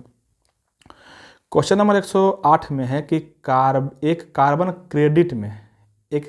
क्रेडिट में शामिल होता है, क्या शामिल होता है, इसमें हो जाएगा आंसर 1 नंबर ऑप्शन कि 1000 kg कार्बन डाइऑक्साइड शामिल होता है, ठीक है, उसको बोला जाता है 1000 कार्बन को बोला जाता है कार्बन क्रेडिट, ठीक है, याद रखिएगा। क्वेश्चन नंबर 109 में है कि लयन काय की खोज के लिए डी डुबे को किस वर्ष नोबेल मिला है। तो देखो, लयन काय को बोला जाता है लाइसोसोम को बोला जाता है, इसको लाइसोसोम, है ना, इसकी खोज के लिए, इसकी खोज कौन किया था, तो डी डुबे किया था, इसके लिए इसको मिला है 1974 में पुरस्कार मिला है, 1974 में, है ना। माइटोकॉन्ड्रिया को कौन कौन किया है, अल्टमैन किया है ना, याद रखिएगा, माइटोकॉन्ड्रिया का खोज किया है अल्टमैन, नाम रखा था बायोब्लास्ट, तो माइटोकॉन्ड्रिया के पढ़ते हैं, माइटोकॉन्ड्रिया एक साइंटिस्ट था बेंडा, वही नामकरण किया है माइटोकॉन्ड्रिया का, ठीक है। क्वेश्चन नंबर 110 में आते हैं कि श्लेष्मा झिल्ली की सूजन को क्या कहते हैं। देखो, नाक के जो अंदरी का भाग होता है ना, उसको जो अंदर का भाग होता है, जो कंठ से नीचे का भाग है, यहाँ से नीचे का जो भाग है, उसको बोलते हैं ब्रोंकस, है ना। और जो उसका जो 2 भाग में जाता है, जाके जिससे अंदर जाएगा ना, ब्रोंको जा रहा है यहाँ पे जाकर 2 भाग में बढ़ जाएगा, दोनों फेफड़ा चल जाएगा, दोनों फेफड़ा में चल जाएगा, उसको बोलते हैं ब्रोंक्यूल। तो इसी ब्रोंकस या ब्रोंक्यूल में क्या होता है, सूजन आ जाता है, क्या होता है, सूजन आ जाता है ना, इसी को बोला है श्लेष्मा झिल्ली में सूजन, तो क्या बोलते हैं, ब्रोंकाइटिस बोलते हैं उसको, ठीक है। क्वेश्चन नंबर आगे है 111 में कि पानी की कमी के कारण कोशिका के संकुचित होकर कोशिका भित्ति से अलग होने की प्रक्रिया को कहते हैं प्लाज्मोलाइसिस कहा जाता है, इसको क्या कहते हैं, प्लाज्मोलाइसिस, ऑप्शन नंबर डी हो जाएगा, ठीक है। किसी में पानी कमी हो जाएगा तो क्या हो जाएगा, कोशिका भित्ति को छोड़ के चिपक जाएगा, हाँ, आपस में, उसको बोला जाता है प्लाज्मोलाइसिस। चलिए क्वेश्चन नंबर 112 में है कि क्षय रोग किसके कारण होता है। ये तो बहुत ईजी क्वेश्चन है, क्षय को बोलता है टीबी रोग, क्षय को क्या बोलते हैं, टीबी, है ना। ये होता है ट्यूबरकुलोसिस पे से, ट्यूबरकुलोसिस बैक्टीरियम से होता है, मतलब कि क्या बैक्टीरिया है ये, जीवाणु जिसको बोलते हैं, ठीक है। चलिए क्वेश्चन नंबर 113 में है कि रक्त कैसा उत्तक है, ये तो सब जानता है, संयोजी उत्तक है ना। क्वेश्चन नंबर 114 में है कि स्पाइरोगायरा और प्लेनेरिया में होता है, स्पाइरोगायरा और प्लेनेरिया में होता है ना पुनर्जनन होता है ना, जिसको बोलते हैं रीजनरेशन होता है।